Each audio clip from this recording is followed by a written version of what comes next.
മുഴുവൻ ചെയ്തേക്കണ വൂൾ വെച്ചിട്ട്. അത് വളരെ വൂൾ വെച്ചിട്ട് ആരും അങ്ങനെ ആലോചിക്കൽ പോലും ഇല്ല. അത് വലിയൊരു സംരംഭമായിരുന്നു. കാരണം നമ്മുടെ സ്റ്റുഡിയോയിലുള്ള ആളുകളും ഞാനടക്കം ആരും അങ്ങനെ ചെയ്തിട്ടില്ല. 8 കൊല്ലം എടുത്തു പടം ഉണ്ടാക്കാൻ. 8 വർഷം. ആ, അതെനിക്ക് തോന്നുന്നൊരു തരത്തിലുള്ളൊരു സെറ്റപ്പായിരുന്നു അത്. യൂണിവേഴ്സിൻ്റെ ഒരു സെറ്റപ്പായിരുന്നു. നമ്മൾ അങ്ങനത്തെ ഒരു പടം ഉണ്ടാക്കണം, ഒരു ദിവസം 1 സെക്കൻഡൊക്കെ ഷൂട്ട് ചെയ്യാൻ പറ്റില്ലായിരുന്നു. എടാ മോനെ, ഞാൻ ഇന്ന് രാവിലെ 5 മണിക്ക് തെണ്ടനെ കണ്ടു. അങ്ങനെ ഞാൻ രാവിലെ അമ്പലത്തിൽ പോയപ്പോൾ ഇങ്ങനെ ഒരു അന്തമില്ലാതെ നിൽക്കുന്ന ഒരു രൂപം, നൂൽ ബന്ധമില്ലാതെ നിന്നിരുന്നേ, പക്ഷെ താടിയൊക്കെ ഉള്ളൊരു മനുഷ്യനായിരുന്നു. അതുമായിട്ട് യൂസ് ടു ആവുക എന്നുള്ളതാണ് ഒരു സൊല്യൂഷൻ ഉള്ളൂ. കാരണം ഇത് പോകാൻ പോകുന്നില്ല ഇനി. AI എന്ന് പറഞ്ഞ സാധനം ഇറിവേഴ്സിബിൾ ആണ്. നമുക്കെല്ലാം അഭിമാനമായ സുരേഷ് എറിയാട്ട് തൃപ്പൂണിത്തുറക്കാരനാണ്. 3 തവണ അനിമേഷൻ രംഗത്ത് സിനിമാ അവാർഡ് ദേശീയ തലത്തിൽ നേടിയിട്ടുണ്ട്.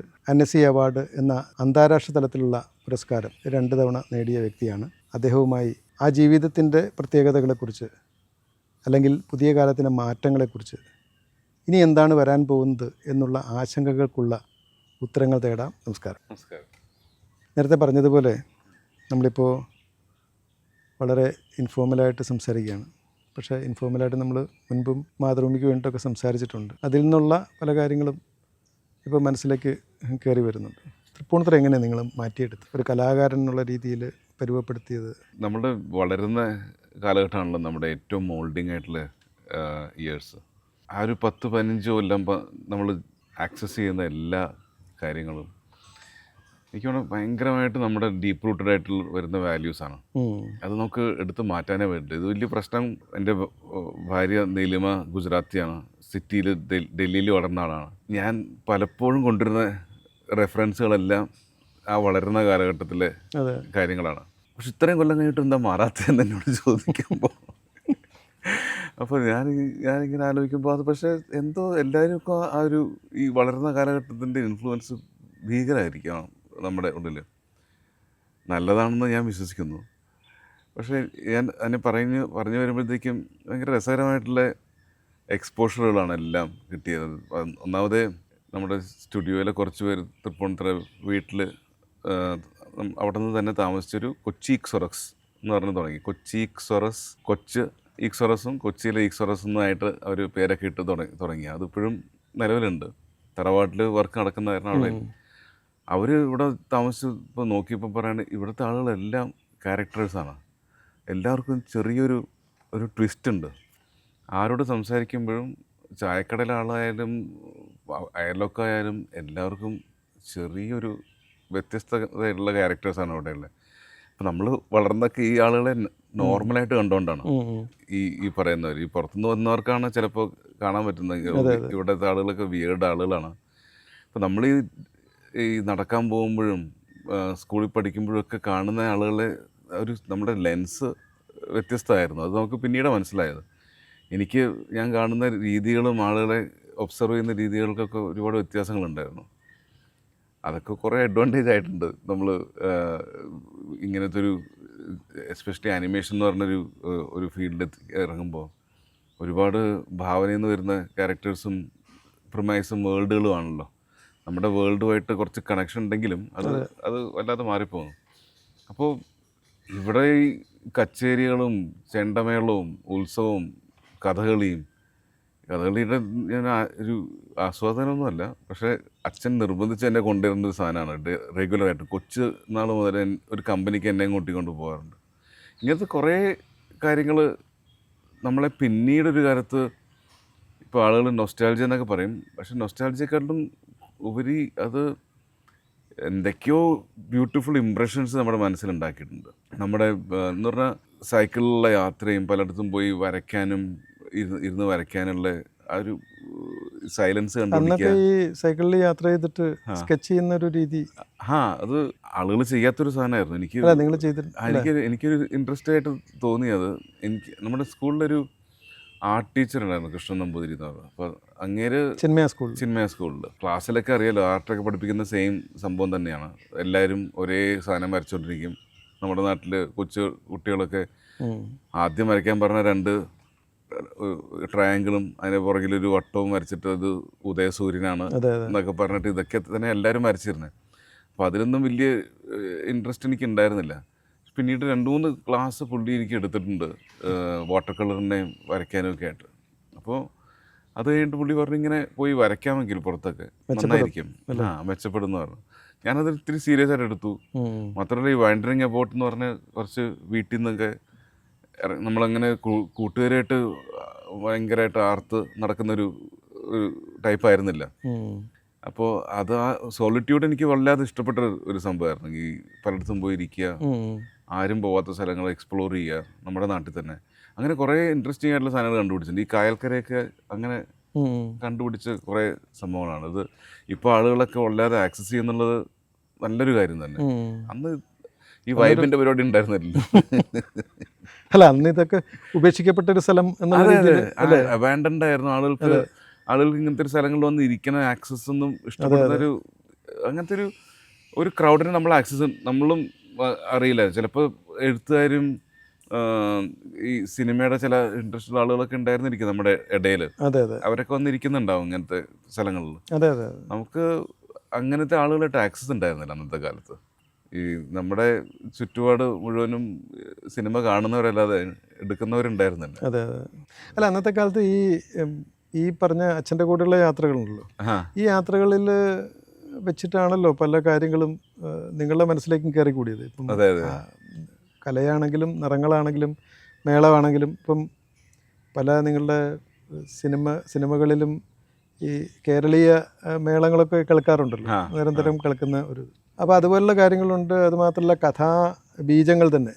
ഇപ്പം ഇദ്ദേഹത്തിൻ്റെ ഇപ്പം ഞാൻ ഓർക്കുന്നത് ഈ കുട്ടിക്കാലത്ത് നിങ്ങളുടെ ഒരു കുടുംബപരമായിട്ട് അച്ഛൻ വളരെ സോഫ്റ്റും അമ്മ വളരെ സ്ട്രോങ്ങും സ്ട്രിക്റ്റുമായിരുന്നു. അപ്പം കഥകൾ പറഞ്ഞിരുന്ന സാധാരണഗതിയിൽ അമ്മമാരാണ് കഥ പറഞ്ഞു കൊടുക്കുന്നത്. അപ്പം ഇതിൽ നേരെ മറിച്ച് അച്ഛൻ കഥ പറഞ്ഞു തരുന്നു, അമ്മ വളരെ സ്ട്രിക്റ്റ് ആയിട്ട് നിൽക്കുന്നു, അച്ഛൻ ഉത്സവത്തിന് കൊണ്ടുപോകുന്നു, പല പല കഥകളും. അപ്പം അങ്ങനെയുള്ള കഥകളിൽ നിന്നാണ് ഈ പറഞ്ഞ പോലെ ഒരുപാട് ഈ പറഞ്ഞ കണ്ടിട്ടുണ്ടോ? അതിനെക്കുറിച്ചൊന്ന് പറയാമോ? കണ്ടിട്ടുണ്ട്. വരുന്നതിൻ്റെ മെയിൻ റീസൺ നമ്മൾ അന്നത്തെ കാലത്ത് കൊച്ചിലി നടക്കുമ്പോൾ ഈ പല പല സ്ഥലങ്ങളിലെ അതിൻ്റെ പ്രതിഷ്ഠ, ആചാരങ്ങൾ, ഇതിനെപ്പറ്റിയൊക്കെ എന്തെങ്കിലുമൊക്കെ ഭയങ്കര ഇൻസൈറ്റ്ഫുൾ ആയിട്ടുള്ള കഥകൾ അച്ഛൻ പറയാറുണ്ട്. നമ്മൾ ഇറങ്ങി നടക്കുന്നത് എന്തിനാന്ന് വെച്ചാൽ നമ്മുടെ വീട്ടിൽ അമ്മാവനാണ് പാചകം. എൻ്റെ അമ്മയുടെ ചേട്ടൻ ഒരു ബാച്ചിലറായിരുന്നു. അദ്ദേഹമാണ് പാചകം എന്ന് പറഞ്ഞു കഴിഞ്ഞാൽ എല്ലാ ദിവസവും ഒരേ സാധനമാണ്. പുള്ളിക്ക് എളുപ്പത്തിന് സാമ്പാറും അച്ചിങ്ങ മെഴുക്കുരുട്ടിയും ചോറും, രാവിലെ ഇഡ്ഡലിയും, സെയിം സാമ്പാർ തന്നെ രാവിലെ തന്നെ ഉണ്ടാക്കും. അത് 3 നേരവും നമ്മൾ അടിക്കുമായിരുന്നു. അച്ഛനും നമ്മുടെ വീട്ടിലാണ് താമസിക്കുന്നത്, അമ്മയുടെ വീട്ടിലാണ്. അന്നത്തെ കാലത്ത് അങ്ങനെയായിരുന്നല്ലോ, കല്യാണം കഴിഞ്ഞിട്ട് അമ്മയുടെ വീട്ടിൽ വന്ന് നിൽക്കുകയായിരുന്നു. അച്ഛൻ എന്നെ പുറത്ത് കൊണ്ടുപോയി വല്ലതും കഴിക്കും. നമ്മൾ അതെന്ന് പറഞ്ഞാൽ നാട്ടിൽ കുറേ എല്ലാവർക്കും നമ്മളെ അറിയാം. അന്നത്തെ കാലത്ത് തൃപ്പൂണിത്തുറയിൽ നമ്മൾ നടക്കുമ്പോൾ എല്ലാ കടയിലും തലേന്ന് നാട്ടി ഇങ്ങനെ കാണിച്ചിട്ടേ പോകുള്ളൂ, എല്ലാവർക്കും അറിയാം. അപ്പോൾ ഹോട്ടലുകളിൽ പോയി കഴിക്കുക, റെസ്റ്റോറൻറ്റുകളിൽ പോയി കഴിക്കുക എന്നുള്ളത് വലിയ ക്രൈമാണ്. അത് പുറത്തുനിന്നുള്ളവർ മാത്രം കഴിക്കുക എന്നുള്ളൊരു സാധനമാണ്. അച്ഛനെ കുറച്ചും കൂടി ഐഡൻറ്റിറ്റി ഉണ്ട് ആൾക്ക്. അപ്പം ഞാൻ ആദ്യം ഒരു പൈലറ്റ് മാതിരി കടയിലിങ്ങനെ നൂണ്ട് കയറും, എന്നിട്ട് എന്തെങ്കിലും ചിക്കനോ പൊറോട്ടയൊക്കെ കഴിക്കുമായിരുന്നു അവിടെ ഇരുന്ന്. അത് അതിലും വലിയ ക്രിമിനൽ സംഭവമാണ്. വീട്ടിലൊക്കെ അറിയുകയാണെങ്കിൽ അച്ഛൻ്റെ ജോലി പോകും, അച്ഛനായിട്ടുള്ള ജോലി. അപ്പം ഞാനതിന് അച്ഛനെ രക്ഷിക്കാനായിട്ട് ഞാൻ ആദ്യം പുറത്തിറങ്ങി റോട്ടിൽ നോക്കും. അമ്മമാരോ ആരെങ്കിലുമൊക്കെ അറിയുന്നവർ, അവർക്ക് പറഞ്ഞു കൊടുക്കാന്നുള്ള ആളുകളുണ്ടോ, മുഖം പരിചയമുള്ള. എന്നിട്ട് ഇല്ലെങ്കിൽ അച്ഛനെ വിളിക്കും. നമ്മൾ അങ്ങനെയാണ് പിന്നെ കണ്ടിന്യൂ ചെയ്യണേ. ഇതൊരു ഡെയിലി റൂട്ടീനായിരുന്നു. ഇപ്പോൾ ഒരു 5 മണി കഴിഞ്ഞാൽ ഇറങ്ങി ഇങ്ങനെ കറങ്ങി പുതിയ റോഡുകൾ, അച്ഛന് ഈ പുതിയ റോഡുകൾ എക്സ്പ്ലോർ ചെയ്യണ വലിയ ഇൻട്രസ്റ്റ് ആയിരുന്നു, പോവാത്ത സ്ഥലങ്ങളിൽ. അല്ല, അച്ഛനെ ഞാൻ ഈ തൃപ്പൂണിത്തുറ ഞാൻ താമസിക്കുമ്പോൾ പോലും പലപ്പോഴും നമ്മൾ തമ്മിലുള്ള പരിചയങ്ങൾ വരുന്നതിന് മുൻപേ തന്നെ അച്ഛനെ പരിചയമുണ്ട്. കാരണം എവിടെയെങ്കിലുമൊക്കെ അച്ഛനെ കാണാം, ഇങ്ങനെ നിരീക്ഷിച്ചുകൊണ്ട്. നമ്മൾ കാർട്ടൂണിസ്റ്റുകളൊക്കെ പറയുന്ന ഒബ്സർവേഷൻ എന്ന് പറയുന്ന ഒരു സംഗതി, അത് ഇദ്ദേഹത്തിൽ കണ്ടിട്ടുണ്ട്. അപ്പം പലപ്പോഴും ഇങ്ങനെ പ്രത്യേകിച്ച് എന്താണ് കാരണം എന്ന് അറിയാതെ വെറുതെ നിൽക്കുന്നു ഒരു നാൽക്കവലയിൽ. നാൽക്കവല എന്ന് പറഞ്ഞാൽ ഭയങ്കര തിരക്കുള്ള സ്ഥലമാണ്. പക്ഷെ ആളുകൾ അങ്ങോട്ടും ഇങ്ങോട്ടും ഒക്കെ പോകുന്നുണ്ടാവും. അവരെയൊക്കെ നോക്കിയും ചിലപ്പം ഈ പറഞ്ഞ പോലെ ഒരു കുശലം ചോദിച്ചും അല്ലെങ്കിൽ ആംഗ്യം കാണിച്ചും അങ്ങനെ പോകുന്ന ഒരു പുലർച്ചെ. അങ്ങനത്തെ ഒരു അച്ഛൻ്റെ ചില ക്യാരക്ടേഴ്സ് ഭയങ്കര, ഇപ്പോൾ നമ്മുടെ കണ്ടിട്ടുണ്ടായാലും അച്ഛൻ പറഞ്ഞ കഥയുടെ അതായത് അച്ഛൻ്റെ നാട്ടിൽ നമ്മളിങ്ങനെ ഇടയ്ക്കിടയ്ക്ക് കൊണ്ടുപോകും. അതായത് ചേർത്തല. ചേർത്തലയിൽ. അപ്പോൾ അവർക്ക് അവരുടേതായിട്ടുള്ള ഒരു അമ്പലമൊക്കെ ഉണ്ട്.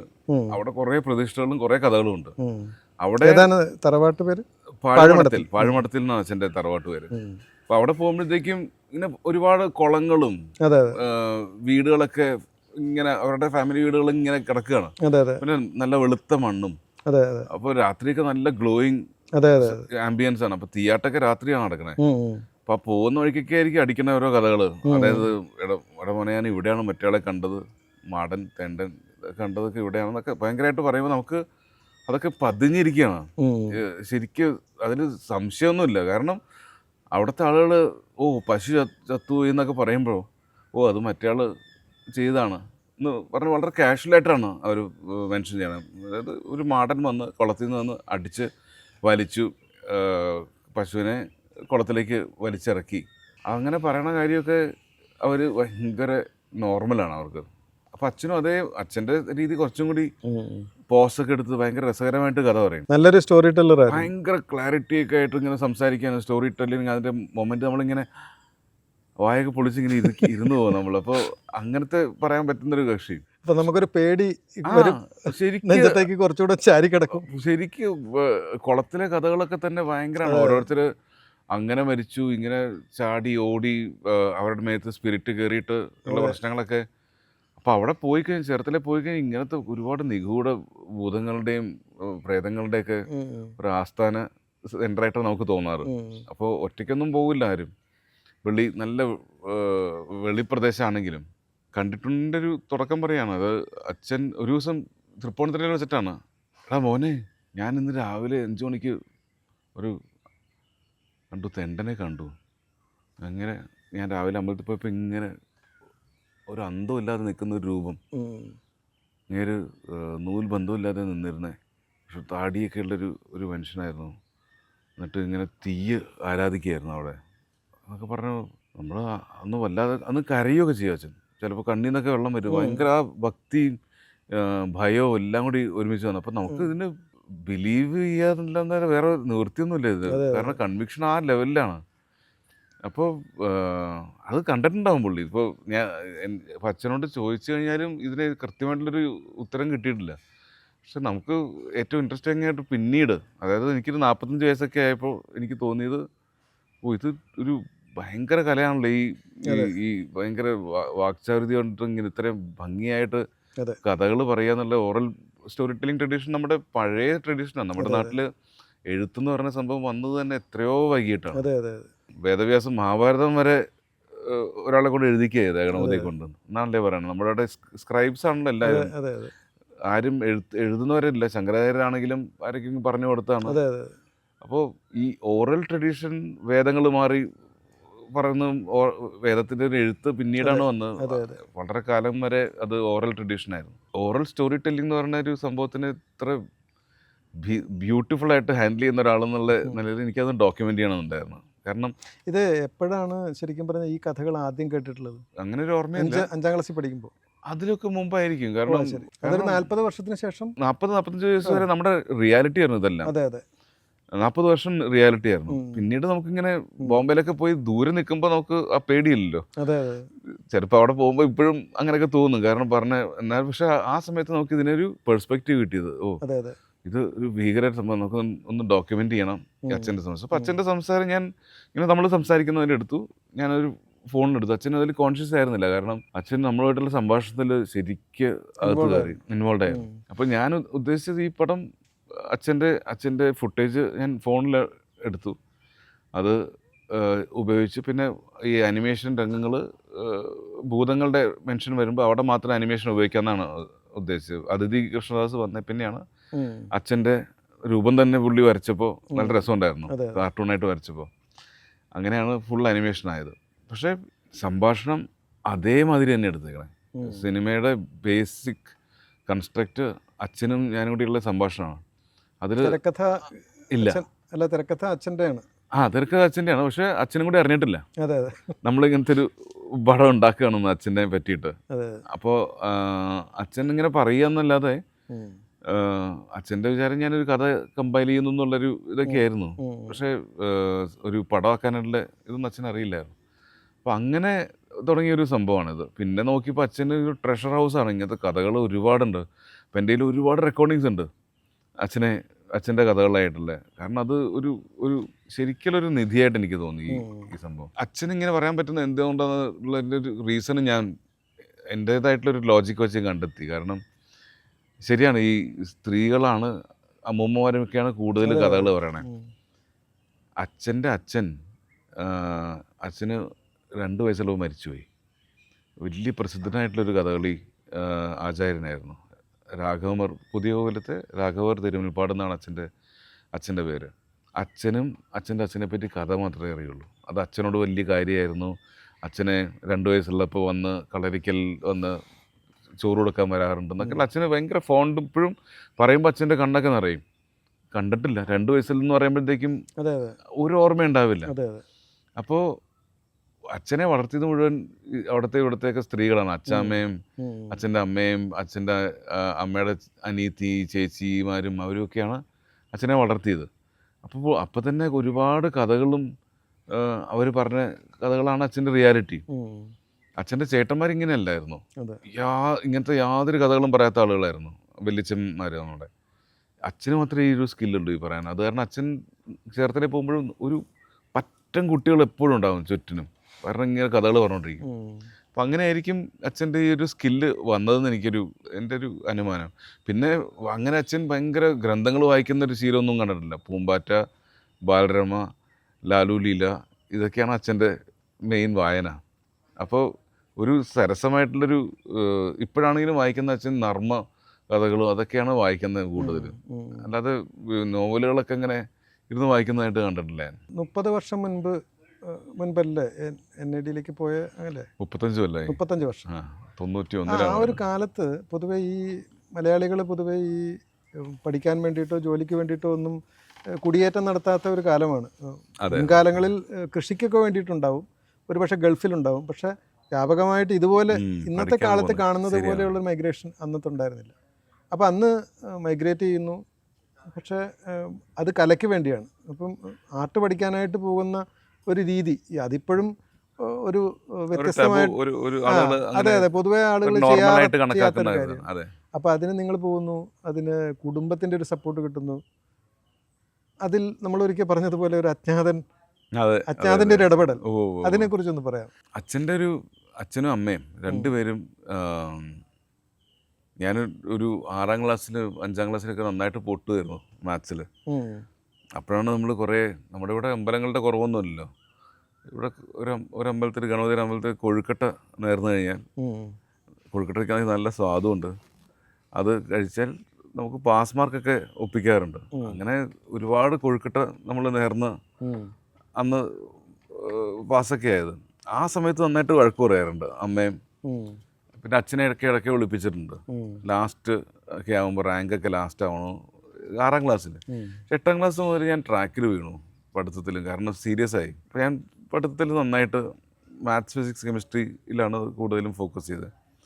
11ഉം 12ഉം നമ്മുടെ ക്ലാസ്സിൽ 20 പേര്, ആദ്യത്തെ 12th ബാച്ചാണ് ചിന്മയിലെ. ഇപ്പോൾ ഒരു എക്സ്പെരിമെൻ്റൽ ബാച്ചായിരുന്നു. പഠിപ്പിക്കുന്നവർക്കും അറിയില്ല എങ്ങനെ എന്താവുന്ന, നമുക്കും ഒന്നും അറിയില്ല. കാരണം 12th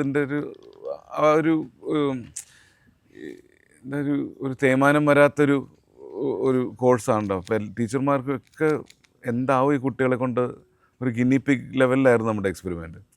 അപ്പോഴും ഞാൻ ഓപ്റ്റ് ചെയ്തത് IIT ആണ്. എനിക്ക് ബയോളജിയോട് അത്ര താല്പര്യം ഉണ്ടായിരുന്നില്ല. അപ്പോൾ 2 തരത്തിലുള്ള കുട്ടികളെ ഉണ്ടായിരുന്നുള്ളൂ ക്ലാസ്സിൽ. എഞ്ചിനീയർ ആവുക അല്ലെങ്കിൽ ഡോക്ടർ ആവുക. അപ്പോൾ IITയിലേക്ക് പ്രിപ്പയർ ചെയ്യുന്നവരും അപ്പോൾ ഞാൻ IIT ചൂസ് ചെയ്തു. പക്ഷെ എന്നാലും ഞാൻ ബാക്കിയുള്ളവരെ മാതിരി ബ്രില്യൻ കോഴ്സുകളോ അഗർവാൾ കോഴ്സൊന്നും പോയിരുന്നില്ല കോച്ചിങ്ങിന്. ഞാൻ തന്നെ പുസ്തകങ്ങളൊക്കെ വാങ്ങിച്ച് പഠിക്കുകയായിരുന്നു വീട്ടിൽ. പക്ഷെ അത് ആ ചാപ്റ്റർ.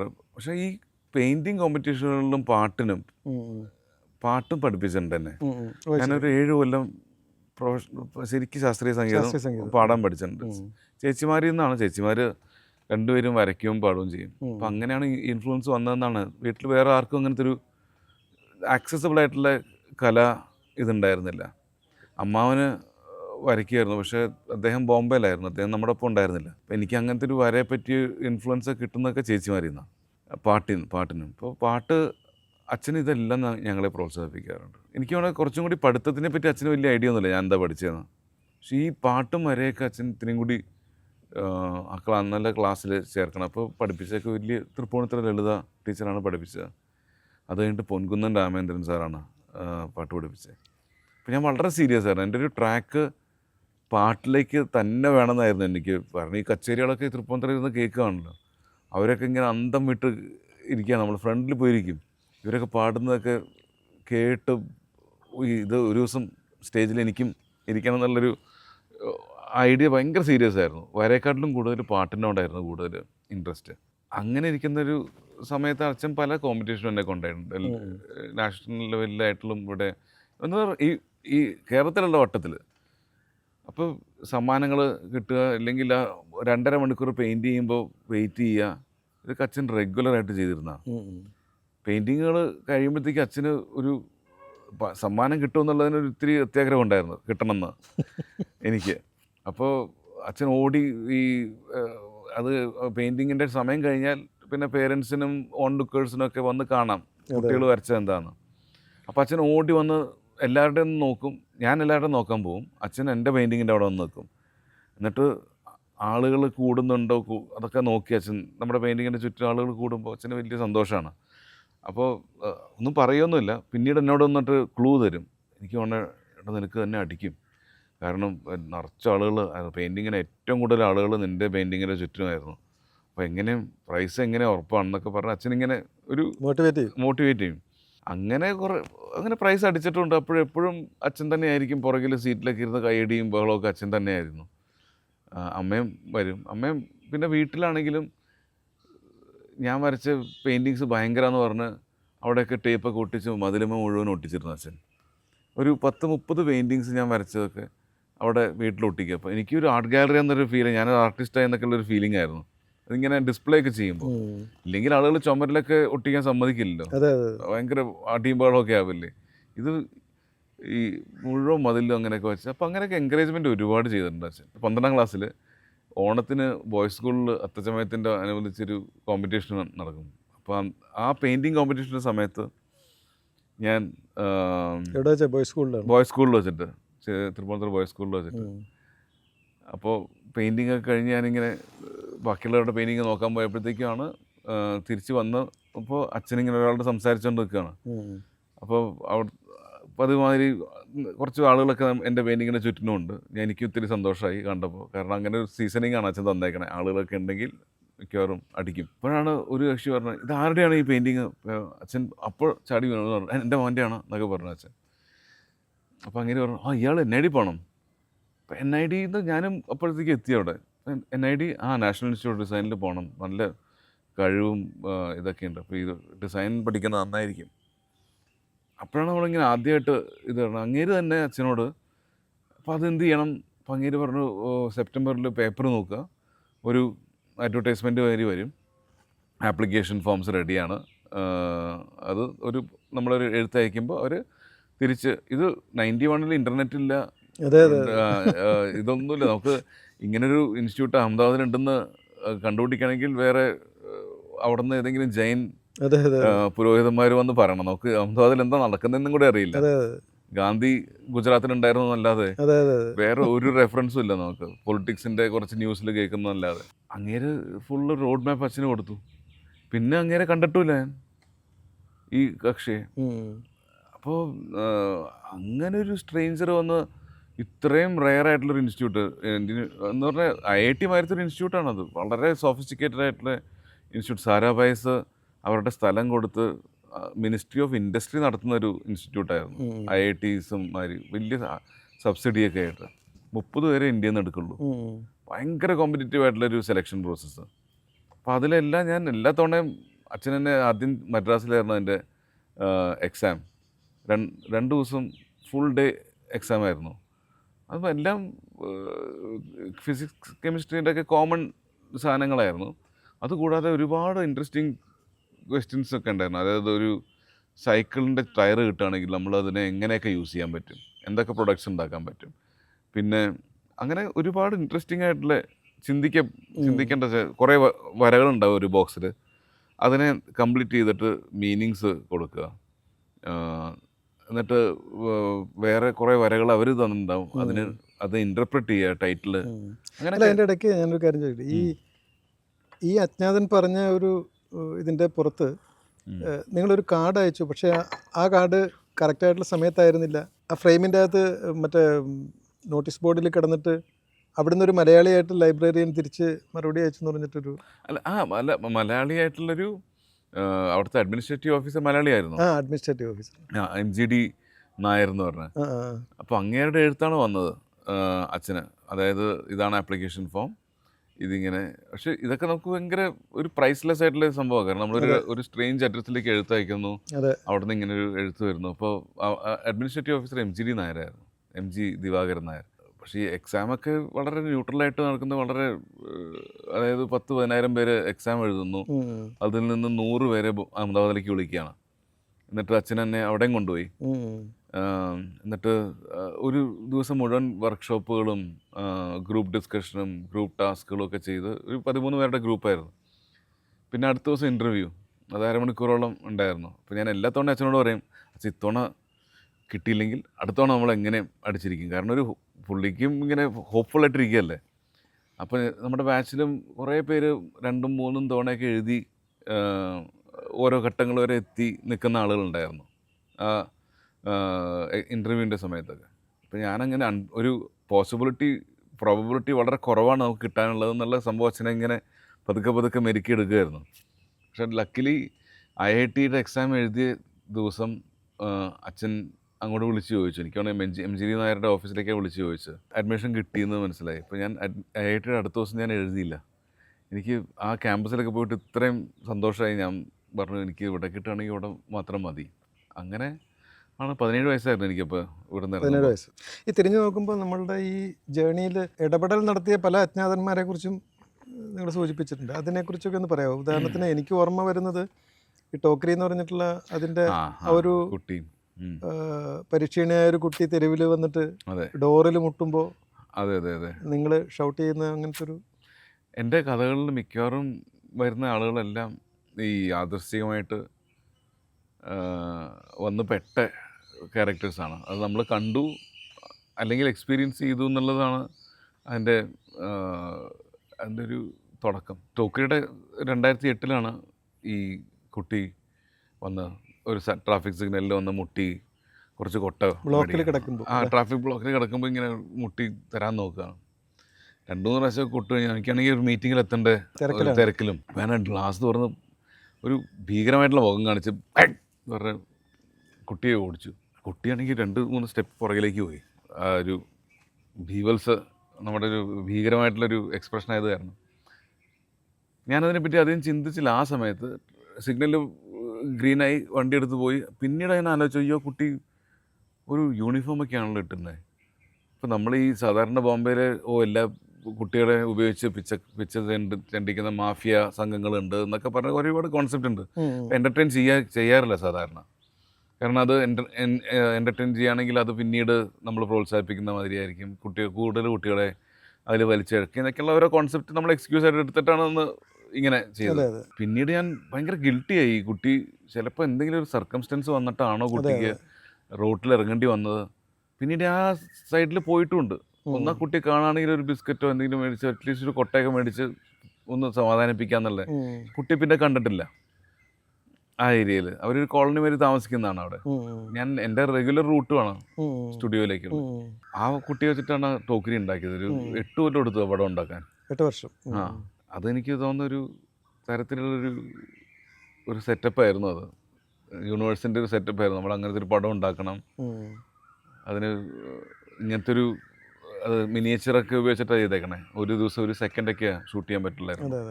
അങ്ങനെ ക്ലേ കൊണ്ട് ആ കുട്ടിയുടെ ഒരു പ്രതീകമായിട്ടുള്ളൊരു പപ്പറ്റ് ഉണ്ടാക്കി, ആ കുട്ടിയുടെ ഒരു ഫാമിലി ബാക്ക്ഗ്രൗണ്ടിൻ്റെ ഒരു വേൾഡ് ഉണ്ടാക്കി. അച്ഛനും അമ്മയും തമ്മിലുള്ള അവരുടെ ഒരു റിലേഷൻഷിപ്പും കുട്ടിയും അച്ഛനുമായിട്ടുള്ള റിലേഷൻഷിപ്പ് ഭയങ്കര സ്ട്രോങ് ആണ്. എൻ്റെ അച്ഛൻ്റെയും മാതിരി അങ്ങനത്തെ ഒരു സ്ട്രോങ് ആയിട്ടുള്ള റിലേഷൻഷിപ്പാണ്.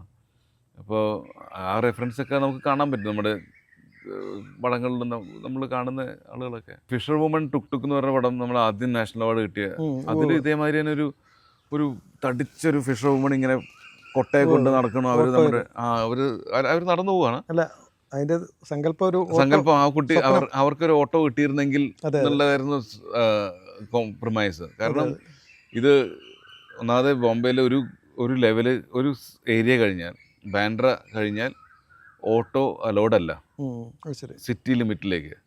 ഓട്ടോസ് അങ്ങോട്ട് കയറാൻ പറ്റില്ല. ഞാൻ കണ്ടത് വർലി എന്ന് പറഞ്ഞൊരു സ്ഥലത്താണ് ഈ ഫിഷർ വുമനെ കണ്ടത്. അവരിങ്ങനെ നമ്മൾ ട്രാഫിക്കിൽ നിൽക്കുകയാണ്, വണ്ടിയുടെ അകത്ത് തന്നെയാണ് എപ്പോഴും. നമ്മൾ ഇത് ബോംബെയിലെ ഒരു ജീവിതമാണല്ലോ. അപ്പോൾ നമ്മുടെ വണ്ടിയുടെ മുമ്പിൽ ഒരു ബസ്, BST ബസ് നിൽക്കണ്ടായിരുന്നു. ആ ഗ്യാപ്പിൽ കൂടി ആ സ്ത്രീ ചൂസ് ചെയ്തു ഇതിനിടയിൽ കൂടി നടക്കണം എന്നുള്ളത്. ഗ്യാപ്പ് പോരാണ്ട് ബസ്സിനെ അടിക്കാൻ പറ്റില്ല, പക്ഷെ നമ്മുടെ കാറിന് 2 തോഴിയൊക്കെ തന്നു. എന്നിട്ട് കുറച്ച് ചെറിയൊക്കെ പറഞ്ഞു. ഞാനിങ്ങനെ എന്താ വിട്ടിരിക്കുക, എന്താ നമ്മളെ ഇങ്ങനെ പറയണത്, ഇങ്ങനെ കുലുങ്ങിക്കൊണ്ടിരിക്കുക. പുള്ളി നല്ല ചവിട്ടൊക്കെയാണ് ചവിട്ടണേ, തള്ളി. എന്നിട്ട് ഇങ്ങനെ തിരിഞ്ഞു കുറേ തെറിയൊക്കെ പറഞ്ഞ് നടന്നു പോവാണ്.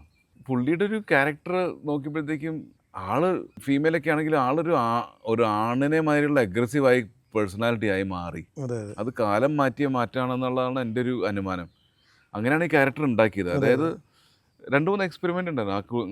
നമുക്ക് ഈ സ്ത്രീകൾ എന്ന് പറഞ്ഞാൽ ബ്യൂട്ടിഫുൾ ആയിട്ടുള്ള സ്ത്രീകളെ സിനിമയിൽ എടുക്കാൻ പാടുള്ളൂ, അവരോടെ ആളുകൾക്ക് അനുകമ്പയും കണക്ഷനും ഉണ്ടാവുള്ളൂ എന്നൊക്കെയുള്ള കുറേ മിഥ്യാബോധങ്ങൾ എനിക്ക് ബ്രേക്ക് ചെയ്യണമായിരുന്നു. അപ്പം ഇവരെ ഏറ്റവും അധികം കൺവെൻഷണൽ രീതിയിൽ അഗ്ലിയാക്കി ഒരു ക്യാരക്ടർ ഉണ്ടാക്കുക എന്നുള്ളത്. അതായത് ബോഡി വെയിറ്റ് ആണെങ്കിലും ഭയങ്കരം, അവരുടെ മുഖത്ത് ആണെങ്കിലും പല്ലൊക്കെ ആണെങ്കിലും അല്ലാതെ, അപ്പോൾ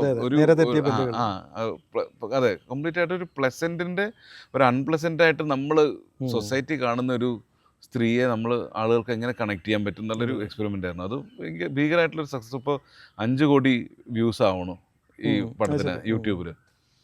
മാത്രമല്ല അവർ ഇടയ്ക്ക് മുറുക്കി തുപ്പു, അങ്ങനെ അവർക്ക് അങ്ങനത്തെ അവർ മുറുക്കുന്ന രീതി നമ്മൾ കാണിച്ചിട്ടില്ല. പക്ഷെ അവർ ഒരു ക്രാസാണ്. അവർക്ക് ആകെയുള്ള സുഹൃത്തുക്കൾ 3 പൂച്ചയും ആ റിക്ഷ ഓടിക്കുന്ന ഡ്രൈവറും മാത്രമാണ്. അവരങ്ങനെ ആരോടും ഒരു റെക്ലൂസ് ആയിട്ടുള്ള, സോഷ്യൽ റെക്ലൂസ് ആയിട്ടുള്ള ഒരാളാണ്. കാരണം സൊസൈറ്റിയോട് അങ്ങനെ ഒരു അനുകമ്പയോ ഒരു ദയവോ സ്നേഹമോ ഒന്നും ഇല്ലാത്ത ഒരു ആളാണ്. അപ്പം മാറിയാണ് താമസിക്കുന്നത്. അപ്പം അങ്ങനെ ഒരു ഇത്. ഇപ്പോൾ എനിക്ക് തോന്നി, ഇപ്പോൾ ഞാൻ ഇന്നാൾ റെട്രോസ്പെക്ട് നോക്കിയപ്പോൾ എനിക്ക് അമ്മ ഭയങ്കര സ്ട്രിക്റ്റ് ആയിട്ടുള്ള ഒരാളായിരുന്നു. അമ്മ ഹിന്ദി പഠിപ്പിക്കാറുണ്ട്. അമ്മയുടെ ക്യാരക്ടർ നോക്കുമ്പോഴത്തേക്ക് അമ്മ ദേഷ്യം നന്നായിട്ട് പറയും, ദേഷ്യപ്പെടും നന്നായിട്ട്. സ്കൂളിലാണെങ്കിൽ കുട്ടികളൊക്കെ നന്നായിട്ട് അമ്മയ്ക്ക് ദേഷ്യം വരുമ്പോൾ ഒക്കെ ഹിന്ദിയാണ് പഠിപ്പിച്ചിരുന്നത്. യേശുദാസ് മാത്രമാണ് ഹിന്ദി ടീച്ചറിന് അക്നോളജ് ചെയ്യണേ. എപ്പോഴും ഏത് ഒരു സദസ്സിലിരിക്കുമ്പോഴും അമ്മ ഉണ്ടെങ്കിൽ നമ്മളെ കാണുമ്പോഴൊക്കെ യേശുദാസ് പറയും, കമലാദി ടീച്ചറാണ്, അയ്യോ ഒന്നും പറയണ്ട, ഭയങ്കര സ്ട്രിക്റ്റാണ് എന്നുള്ള കാര്യം അങ്ങേരെ എപ്പോഴും പറയാറുണ്ട്. യേശുദാസിനെ എന്തോ കുറച്ച് ക്ലാസ്സിലൊക്കെ ഇപ്പോൾ അമ്മ പഠിപ്പിച്ചിട്ടുണ്ട്. അപ്പോൾ അമ്മയുടെ കുറച്ച് ക്യാരക്ടർ, ആ ഒരു ദേഷ്യവും ആ ഒരു ആറ്റിറ്റ്യൂഡും, കാരണം അമ്മ നമ്മുടെ വീട്ടിലെ ആണാണ്. അച്ഛൻ്റെ ഉണ്ണി പറഞ്ഞ മാതിരി തന്നെ അച്ഛൻ്റെ അതേ ഒരു കൺവെൻഷണൽ അച്ഛൻ്റെ മാതിരിയാണ് അമ്മ.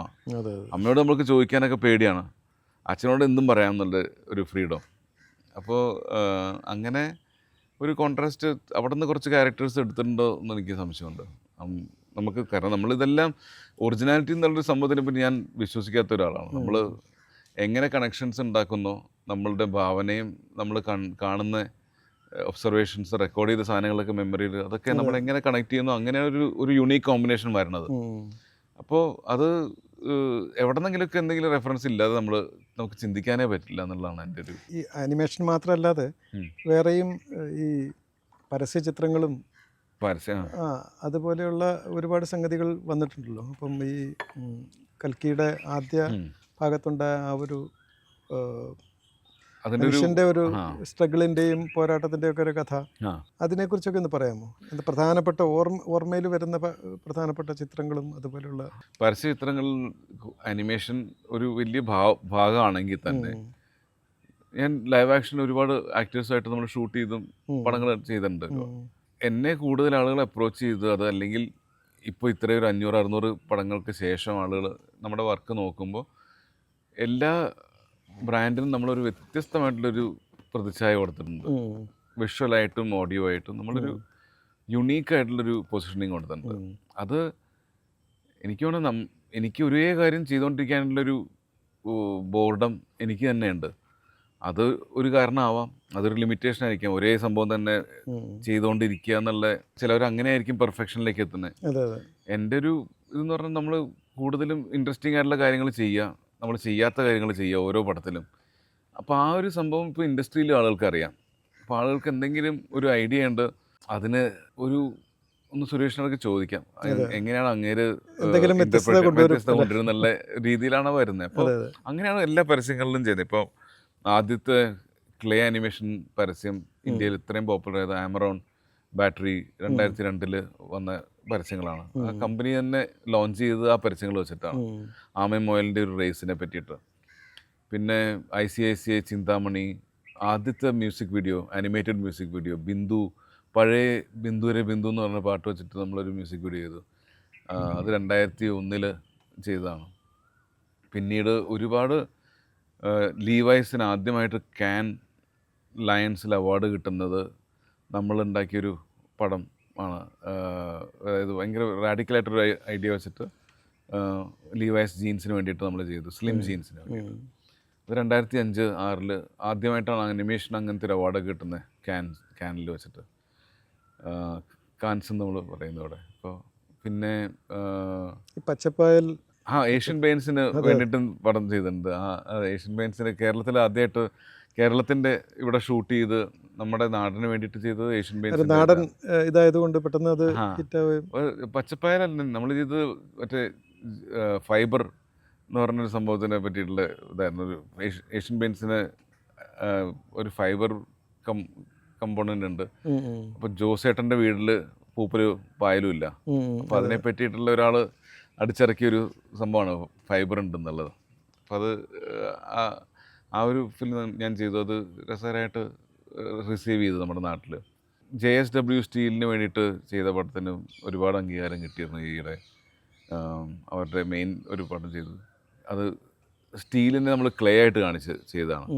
സ്റ്റീലും ക്ലേയും തമ്മിലുള്ള ഒരു ബന്ധം, സ്റ്റീലും അതേമാതിരി ബെൻഡ് ചെയ്യാം, വയറാക്കാം, സോളിഡായിട്ടുള്ള സാധനമാക്കാം. ക്ലേക്കും അതേ ഒരു പ്രോപ്പർട്ടി ഉണ്ട്. അപ്പോൾ അത് കാരണം നമ്മൾ അങ്ങനെ ഒരു സംഭവം. റസൂൽ പൂക്കുട്ടി തന്നെയാണ് സൗണ്ട് ചെയ്തത്. അപ്പോൾ അതിലെ മൂവ്മെൻറ്റ്സിനൊക്കെ റസൂൽ മെറ്റലിൻ്റെ ശബ്ദം കൊടുത്തു. ക്ലേ ആണ് സാധനങ്ങളെങ്കിലും. അപ്പം അങ്ങനെ ഇപ്പോൾ ദേശി യൂന്ന് ഇപ്പോൾ ചെയ്ത പടം, ഈ അനസി ക്രിസ്റ്റിൽ കിട്ടിയ ഈ പടത്തിന്, ഇത് ആദ്യ ഇന്ത്യൻ ചിത്രമാണ്, പരസ്യചിത്രമാണ്. മോമയിൽ മ്യൂസിയം ഓഫ് മോഡേൺ ആർട്ട് ന്യൂയോർക്കിൽ ആർക്കൈവ് ചെയ്തിട്ടുള്ളത്.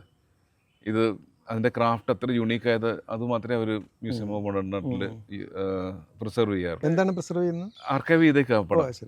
അത് ഇന്ത്യയിൽ നിന്നുള്ള ആദ്യത്തെ ഒരു പടമാണ് മോമ എന്ന് പറഞ്ഞ മ്യൂസിയം ഓഫ് മോഡേൺ ആർട്ടിൽ.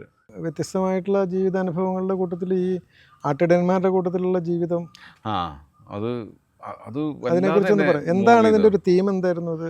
ഈ തദ്ദേശീയമായ അല്ലേ? അതെ, നമ്മുടെ നാട്ടിൽ ഉള്ള ഈ പാസ്റ്ററൽ കമ്മ്യൂണിറ്റി, എനിക്ക് ഇത് ഞാനൊരു ചെറുതായിട്ടത് ഒന്ന് എക്സ്പ്ലെയിൻ ചെയ്യാം.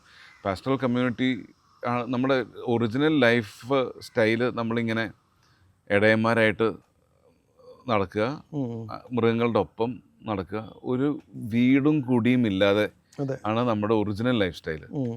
അതായത് നമ്മൾ ഒരിക്കലും ഒരിടത്ത് തങ്ങാതെ മൂവ് ചെയ്തുകൊണ്ടിരിക്കുക എന്നുള്ളതായിരുന്നു നമ്മുടെ ഒറിജിനൽ ലൈഫ് സ്റ്റൈൽ. അതുകൊണ്ട് തന്നെ മിക്കവാറും ഭഗവാന്മാരുടെ കോൺസെപ്റ്റുകളൊക്കെ ഇടയന്മാരാണ്. ഒന്നല്ലെങ്കിൽ കൃഷ്ണൻ അല്ലെങ്കിൽ ജീസസ്, ഇവർക്കൊക്കെ അങ്ങനത്തെ ഒരു കണക്ഷൻ ഉണ്ട്. ഇവരുടെ ഇന്ത്യയിൽ 42 ബ്രീഡ് ഷീപ്പുണ്ട്. അവർ ഇങ്ങനെ മൂവ് ചെയ്തുകൊണ്ടിരിക്കുക 6 മാസത്തോളം. അപ്പോൾ ആദ്യമൊക്കെ ഫുൾ ഫാമിലി അങ്ങനെ യാത്ര ചെയ്തുകൊണ്ടിരിക്കുക. അപ്പോൾ അവർക്ക് സ്കൂളോ അതൊന്നുമില്ല. അവരുടെ മെയിൻ ജീവിതം തന്നെ ഇങ്ങനെയാണ്. അത് സീസണായിട്ട് അവരിങ്ങനെ മൂവ് ചെയ്തുകൊണ്ടിരിക്കും ഷീപ്പ്. പലപ്പോഴും ഈ ടൈഫോണും ഹറിക്കെയിനും ഒക്കെ വരുമ്പോഴത്തേക്കും അതൊക്കെ ഇവേഡ് ചെയ്ത് മാറിപ്പോവാനായിട്ടുള്ള ബുദ്ധിയും ഈ മൃഗങ്ങൾക്കുണ്ട്. അത് നമുക്കില്ലാത്തൊരു കഴിവാണ്. അത് കാരണം ഇവരെപ്പോഴും സേഫായിരിക്കും, ഈ ഫാമിലി ഇവരോടൊപ്പം നടക്കുന്നവർ. ഇപ്പോൾ സസ്റ്റൈനൻസും അവരുടെ പാല്, അവർ ഷീപ്പ് മരിക്കുമ്പോൾ അവരുടെ വൂൾ ഉപയോഗിക്കുക അല്ലെങ്കിൽ തോല് ഉപയോഗിക്കുക, ചെരുപ്പൊക്കെ അതിൻ്റെ തോല് വെച്ചിട്ടൊക്കെയാണ്. അപ്പം എല്ലാം കൊണ്ടും അവർ സെൽഫ് സസ്റ്റൈനിങ് ആയിട്ട് നേച്ചറുമായിട്ട് ഒരു കാർബൺ ഫുട് പ്രിൻ്റോ ഒന്നും നമ്മളെ വിടാതെ ഉള്ളതാണ്. ജീവിച്ചു കഴിഞ്ഞാൽ നമ്മൾ മരിക്കുന്നു, നമ്മുടെ ശരീരത്തിലുള്ള എല്ലാ സാധനങ്ങളും ഡീകമ്പോസ് ചെയ്യുന്നു. ഒരു സാധനം പ്ലാസ്റ്റിക്കിൻ്റെ ഒന്നുമില്ല. അതായത് നമ്മൾ ഉണ്ടായിരുന്നു എന്നുള്ളതിൻ്റെ ഒരു ട്രേസേ ഉണ്ടാവില്ല. അത് ഭയങ്കര എർത്തുമായിട്ട് ഭയങ്കര സസ്റ്റൈനബിൾ ആയിട്ടുള്ള ഒരു മോഡലായിരുന്നു. അത് മാറി നമ്മൾ സെറ്റിൽ ചെയ്തപ്പോഴാണ് പ്രശ്നങ്ങളെല്ലാം തുടങ്ങുന്നത്. നമുക്ക് സെറ്റിൽ ചെയ്യുമ്പോൾ ഇത് വേണം, അത് വേണം, റോഡ് വേണം, വണ്ടികൾ വേണം, വീടുകൾ വേണം, ഫ്ലാറ്റുകൾ വേണം, മെട്രോ വേണം എന്നൊക്കെയുള്ള ഇത് വരുന്ന അങ്ങനെയാണ്. ഈ മൂവ്മെൻറ്റ് ഉണ്ടായിരുന്നപ്പോൾ ഇതൊന്നും ഉണ്ടായിരുന്നില്ല. അപ്പോൾ ഇപ്പോഴും ഇന്ത്യയിൽ ഇങ്ങനത്തെ കുറേ കമ്മ്യൂണിറ്റീസ് ഉണ്ട്. എൻഡേഞ്ചേർഡ് ആണ്. കാരണം മനുഷ്യൻ തന്നെ ഒരുപാട് ബ്രിഡ്ജ് പണിയണു, വിൻഡ് മില്ല് പണിയണു.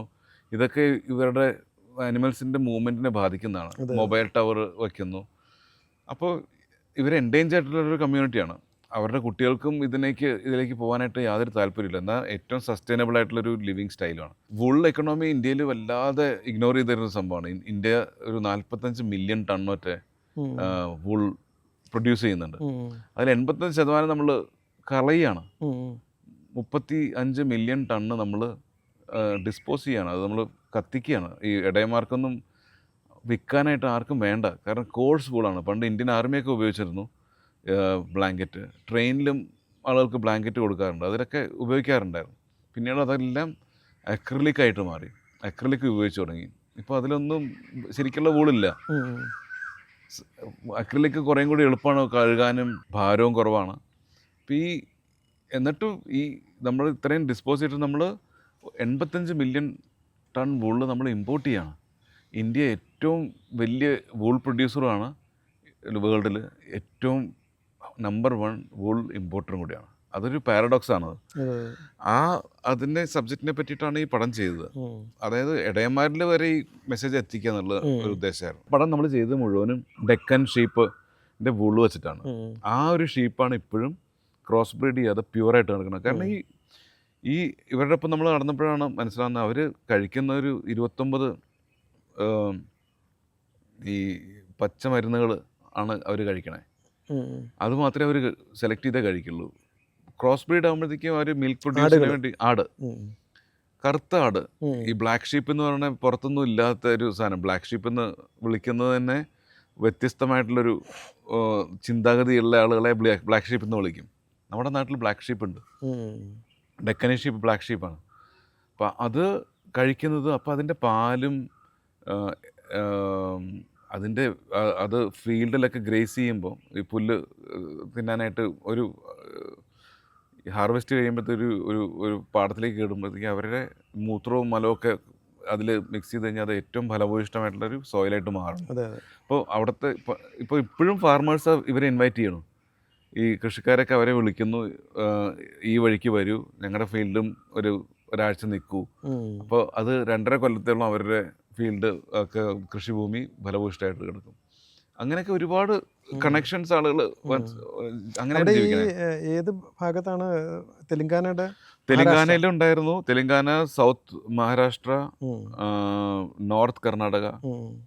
ഞാൻ പോയത് ബെൽഗാമിൽ നിന്ന് ഒരു 100 കിലോമീറ്റർ ദൂരെയാണ് ഞാൻ പോയി അവരോടൊപ്പം സഞ്ചരിച്ചതൊക്കെ. താമസിച്ചു. ഇപ്പോൾ അവരുടെ ഒപ്പം ഇപ്പോൾ ഒരുപാട് പേര് 6 മാസത്തോളം നടക്കുന്നുണ്ട് നഗരത്തിൽ നിന്നുള്ള ആളുകൾ.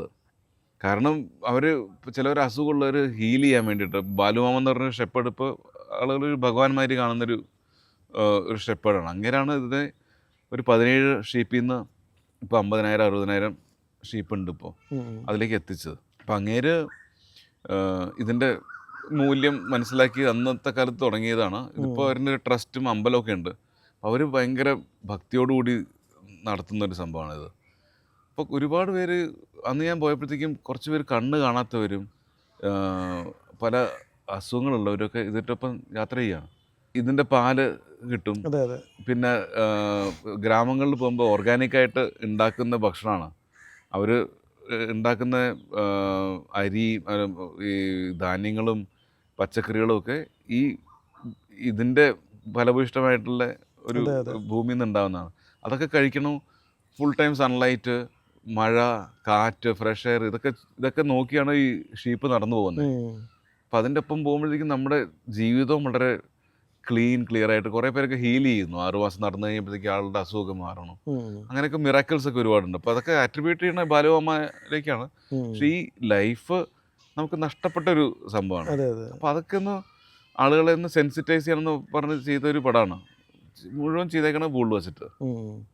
അത് വളരെ ഊള് വെച്ചിട്ട് ആരും അങ്ങനെ ആലോചിക്കൽ പോലും ഇല്ല. അത് വലിയൊരു സംരംഭമായിരുന്നു. കാരണം നമ്മുടെ സ്റ്റുഡിയോയിലുള്ള ആളുകളും ഞാനടക്കം ആരും അങ്ങനെ ചെയ്തിട്ടില്ല. പക്ഷെ നമ്മളങ്ങനെ ഒരു ചെയ്യണം എന്നൊരു തീരുമാനം എടുത്തപ്പോഴത്തേക്കും ഒരുപാട് കാര്യങ്ങൾ അതിൻ്റെ പ്ലേസിൽ വീണു.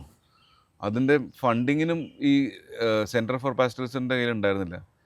അതിനും ഒരു മാലാഖ മാതിരി ഒരാൾ വന്ന് നമ്മുടെ മുമ്പിൽ നിന്നു. എന്നിട്ട് അവർ പറഞ്ഞു ഞങ്ങൾ ഫണ്ട് ചെയ്യാം. അപ്പോൾ സമാഗത ഫൗണ്ടേഷൻ ആണ് ഫണ്ട് ചെയ്തത്. അതിൽ ദീപ പിള്ളൈ എന്ന് പറഞ്ഞൊരു എന്നെ തീരെ അറിയാത്ത ഒരാളാണ്. ബാംഗ്ലൂർ ഒരു പോട്ടറി എക്സിബിഷൻ നീലിമയുടെ പോട്ടറി ഉണ്ടായിരുന്നു. അവിടെ വെച്ചിട്ട് യാദൃശ്ചികമായിട്ട് കണ്ടുമുട്ടുന്നു. പിന്നീട് അവരാണ് അത് സപ്പോർട്ട് ചെയ്തത്, ഈ പടത്തിൻ്റെ ഫൈനാൻസിങ് ഒക്കെ. അപ്പം അങ്ങനെ ഒരുപാട് സ്ട്രേഞ്ചേഴ്സ് വന്ന് ഈ പടം ഞാൻ ആദ്യം ഡൽഹിയിൽ വളരെ യാദൃശ്ചികമായിട്ട് പോയി ഒരു എക്സിബിഷൻ പോയി, ദേശീയ ഊന എക്സിബിഷൻ. അപ്പോൾ അവിടെ ഒരു വയസ്സിന് എനിക്ക് 2022 പോയത്, ഡിസംബറിൽ. ഈ കമ്പിളി എനിക്ക് ഭയങ്കര ഇൻട്രസ്റ്റിംഗ് ആയിട്ട്, എനിക്ക് ഹാൻഡ് മെയ്ഡ് സാധനങ്ങളോട് പൊതുവേ താല്പര്യം കൂടുതലാണ്. അപ്പോൾ വയസ്സനായിട്ടുള്ള പറഞ്ഞു ഇത് നല്ല സാധനമാണ്, ഇത് ഇട്ട് കഴിഞ്ഞാൽ നമുക്ക് ബോംബെയിൽ തണുപ്പൊന്നുമില്ല, പക്ഷെ എന്നാലും ഞാനത് മേടിച്ചു അങ്ങയുടെ. അങ്ങനെ പറഞ്ഞു ഇത് വാഷ് ചെയ്ത് കഴിഞ്ഞാൽ 2-3 വാഷ് കഴിഞ്ഞാൽ ഇത് പ്യുവറാവും. വീട്ടിൽ പോയിട്ട് അതിനും കുറച്ച് നീലിമയുടെ വഴക്ക് കിട്ടും. കാരണം അത് വാഷ് ചെയ്യുമ്പോൾ ഒക്കെ അതിനകത്ത് നിറച്ച് പൊടിയും കുറേ പുഴുവും സാധനങ്ങളൊക്കെയാണ് പോണത്. 2-3 വർഷം കഴിഞ്ഞപ്പോഴത്തേക്ക് അത് ഇത്തിരി സോഫ്റ്റ്. അങ്ങനെ പറഞ്ഞു സോഫ്റ്റ് ആവും. ഞാൻ 2024 ബൽഗാമിൽ നിന്ന് റിസർച്ചിന് പോകുമ്പോൾ ബൽഗാമിലെ ഒരു 4 മണിക്ക് രാവിലെ നമ്മൾ യാത്ര ചെയ്യുകയാണ്. ഒരു കാറിൽ ഞാനുണ്ട്, ഈ സെൻറ്റർ ഫോർ പാസ്റ്റലിസ്റ്റിന് ഖ്യാതി എന്ന് പറഞ്ഞ വേറൊരു പെൺകുട്ടിയുണ്ട്. അപ്പോൾ ഈ ഒരു ഗൈഡ് നമ്മളെ കൊണ്ടുപോകാനായിട്ട് ഒരു ഗ്രാമത്തിൽ നിന്ന് വന്നേക്കാണ് ബൽഗാമിൽ. രാത്രി സഞ്ചരിച്ച് അവിടെ വന്ന് താമസിക്കുകയാണ് ഒരു വീട്ടിൽ. എന്നിട്ട് അങ്ങേരെ പിക്കപ്പ് ചെയ്തപ്പോൾ അങ്ങേര് വന്ന് ഫ്രണ്ടിലിരുന്ന് അങ്ങേര് തിരിഞ്ഞപ്പോഴത്തേക്ക് ഇത് സെയിം ആളാണ് എനിക്ക് ഡൽഹിയിൽ വെച്ചിട്ട് ആ ബ്ലാങ്കറ്റ് വിറ്റ് ആൾ. ശരി. അപ്പോൾ അങ്ങേരാണ് ഞങ്ങളെ കൊണ്ടുപോയി ഇതെല്ലാം കാണിച്ചു. ഒരു 80-85 വയസ്സുള്ള ഒരാളാണ്, നീൽകണ്ഠ് മാമ എന്ന് പറഞ്ഞു. ഈ കഥയിൽ ഒരുപാട് ആളുകൾ ഇങ്ങനെ വന്നും പോയി ഇരിക്കണം. അതിൻ്റെ അവരുടേതായിട്ടുള്ള സമയത്ത് വന്ന് പ്രത്യക്ഷപ്പെട്ട് മറിഞ്ഞ് പോകുന്ന ആളുകളായിരുന്നു. അത് വലിയൊരു വണ്ടറാണ് ഇങ്ങനത്തെ സംഭവങ്ങൾ എങ്ങനെ നടക്കുന്നു എന്ന്. അല്ലെങ്കിൽ ആ പടം ഇവരെന്നെ അപ്രോച്ച് ചെയ്യണതും യാദൃശ്ചികമായിട്ടാണ്. ഞാൻ ഈ എക്സിബിഷന് വെറുതെ പോയിട്ട് ഇൻസ്പയർഡായി. ഇപ്പോൾ നമ്മൾ അതിന് വേണ്ടിയിട്ടൊരു സെറ്റപ്പ്, ഒരു ഫൗണ്ടേഷൻ ക്രിയേറ്റ് ചെയ്തു. ഇങ്ങനത്തെ കുറേ കമ്മ്യൂണിറ്റീസിന് വേണ്ടിയിട്ട് നമുക്ക് നമ്മുടേതായിട്ടുള്ള കഴിവ് ഉപയോഗിച്ച് എന്തെങ്കിലും വർക്ക് ചെയ്യണം എന്നുള്ളൊരു രീതിയിൽ. ഇപ്പോൾ ആ ഫൗണ്ടേഷൻ ഇപ്പോൾ നമ്മൾ ഒരുപാട് വീവിങ് കമ്മ്യൂണിറ്റിയും അവരൊക്കെ ആയിട്ട് നമ്മൾ ബന്ധപ്പെടുന്നുണ്ട്. എന്തെങ്കിലും അവർക്ക് വേണ്ടി ഹെൽപ്പ് ചെയ്യാം. ആ വഴിക്ക് എനിക്ക് കുറേ പുതിയ ഫിലിം മേക്കേഴ്സിനെ നമുക്ക് നർച്ചർ ചെയ്യാൻ പറ്റും. അനിമേഷൻ ഏരിയയിൽ അവർക്ക് ഒരു ഓപ്പർച്യൂണിറ്റി കൊടുക്കാം പടങ്ങൾ ചെയ്യാനായിട്ടുള്ള. അങ്ങനെയുള്ളൊരു ഉദ്ദേശം കൊണ്ട് ഇപ്പോൾ ഒരു സംഭവം നടക്കുന്നുണ്ട്. ആട്ടിടയന്മാരുടെ കൂടെയുള്ള നടത്തുണ്ടല്ലോ. ഇപ്പം നിങ്ങളെ സംബന്ധിച്ചോളം നിങ്ങളൊരു ഏറ്റവും കംഫർട്ട് സോണിലാണ് ഇരിക്കുന്നത്. ബോംബെ പോലൊരു സ്ഥലത്ത് ഏറ്റവും സുഖകരമായ ജീവിതം നയിക്കുന്നു. പെട്ടെന്ന് ഒരു 3 ദിവസം ഈ ചാണകത്തിൻ്റെ മണമൊക്കെ ആയിട്ട് ഇങ്ങനെ ആട്ടിൻ കാഷ്ടത്തിൻ്റെയൊക്കെ മണത്തുമായിട്ട് ഒരു ഇവരുടെ കൂട്ടത്തിൽ ആ ഒരു വേറെ തരത്തിലുള്ള ഒരു ജീവിതമല്ലേ 3 ദിവസം. എങ്ങനെയാണ് ഇതിനെ ഓർത്തെടുക്കുന്നത്? ഈ റിസർച്ചിന് നമ്മൾ പോകുമ്പോൾ കുഗ്രാമങ്ങൾ കൂടിയാണ് സഞ്ചരിക്കണേ ഈ ഫ്ലോക്ക്. അപ്പോൾ ആദ്യം തന്നെ അവരെ കണ്ടുപിടിക്കണമെങ്കിൽ ഈ എവിടെയാണ് അവർ ഇപ്പോൾ സെറ്റിൽഡ്, മൂവ്മെൻറ്റ് എവിടെ എത്തി എന്നുള്ള അറിയാൻ അവർ ഫോണൊക്കെ ചെയ്തിട്ട് നമ്മൾ ഗ്രാമം കൂടിയാണ് പോണേ, റോഡൊന്നുമില്ല. അത് കഴിഞ്ഞിട്ട് കുറേ ദൂരം നടന്ന് പാടങ്ങളൊക്കെ നടന്ന് ആണ് നമ്മൾ ഇവരെ കണ്ടെത്തുന്നത്, പിന്നെ അവരുടെ ഒപ്പം പോകുന്നത്. ആ ഒരു ജീവിത രീതിയായിട്ട് ഇപ്പോൾ വർഷങ്ങളായിട്ട് നമുക്ക് കണക്ഷൻ ഇല്ലാത്തതാണ്. അതിൻ്റെ ഒരു സുഖം പണ്ട് ഇവിടെ മണത്തറിഞ്ഞതുകൊണ്ട് നമ്മളിവിടെ പലയിടത്തും പോയി അങ്ങനെയൊക്കെ ഉള്ളതുകൊണ്ട് അതിന് എനിക്കങ്ങനെ ഒരു ചതുർത്ഥിയും ഉണ്ടായില്ല അങ്ങനെ പോകുമ്പോഴത്തേക്കും. പക്ഷെ എന്നാലും ഭക്ഷണം കഴിക്കുമ്പോൾ സാനിറ്റൈസ് ചെയ്യാതെ കഴിക്കുക, അങ്ങനെയുള്ള കുറേ കാര്യങ്ങളൊക്കെ നമുക്ക് ചിലപ്പോൾ ഒക്കെ തോന്നുമോ ഇത് അസുഖം വരുമോ എന്നൊക്കെയുള്ള ആ ഒരു നമ്മളങ്ങനെ ഒരു സ്റ്റെറൈലായിട്ടല്ലേ നമ്മൾ ജീവിക്കുന്നത്. നമ്മൾ കൂടുതലും വെള്ളം മറ്റേ പ്യുവറായിട്ടുള്ള വെള്ളം കുടിക്കണു, അത് കഴിക്കണു. പക്ഷെ ഇതിങ്ങനത്തെ ഒരു ജീവിതത്തിൻ്റെ ഒപ്പം പോകുമ്പോഴാണ് കുറച്ചും കൂടി നമുക്ക് അറിയണത്, ഓ നമ്മൾ ഇത് ഇത്തിരി പറ്റാത്ത കാര്യമാണ് നമ്മളെന്നൊക്കെ തോന്നും. പക്ഷേ ഒരു 15 മിനിറ്റിനകം നമ്മൾ അതിലേക്ക് ചേരും.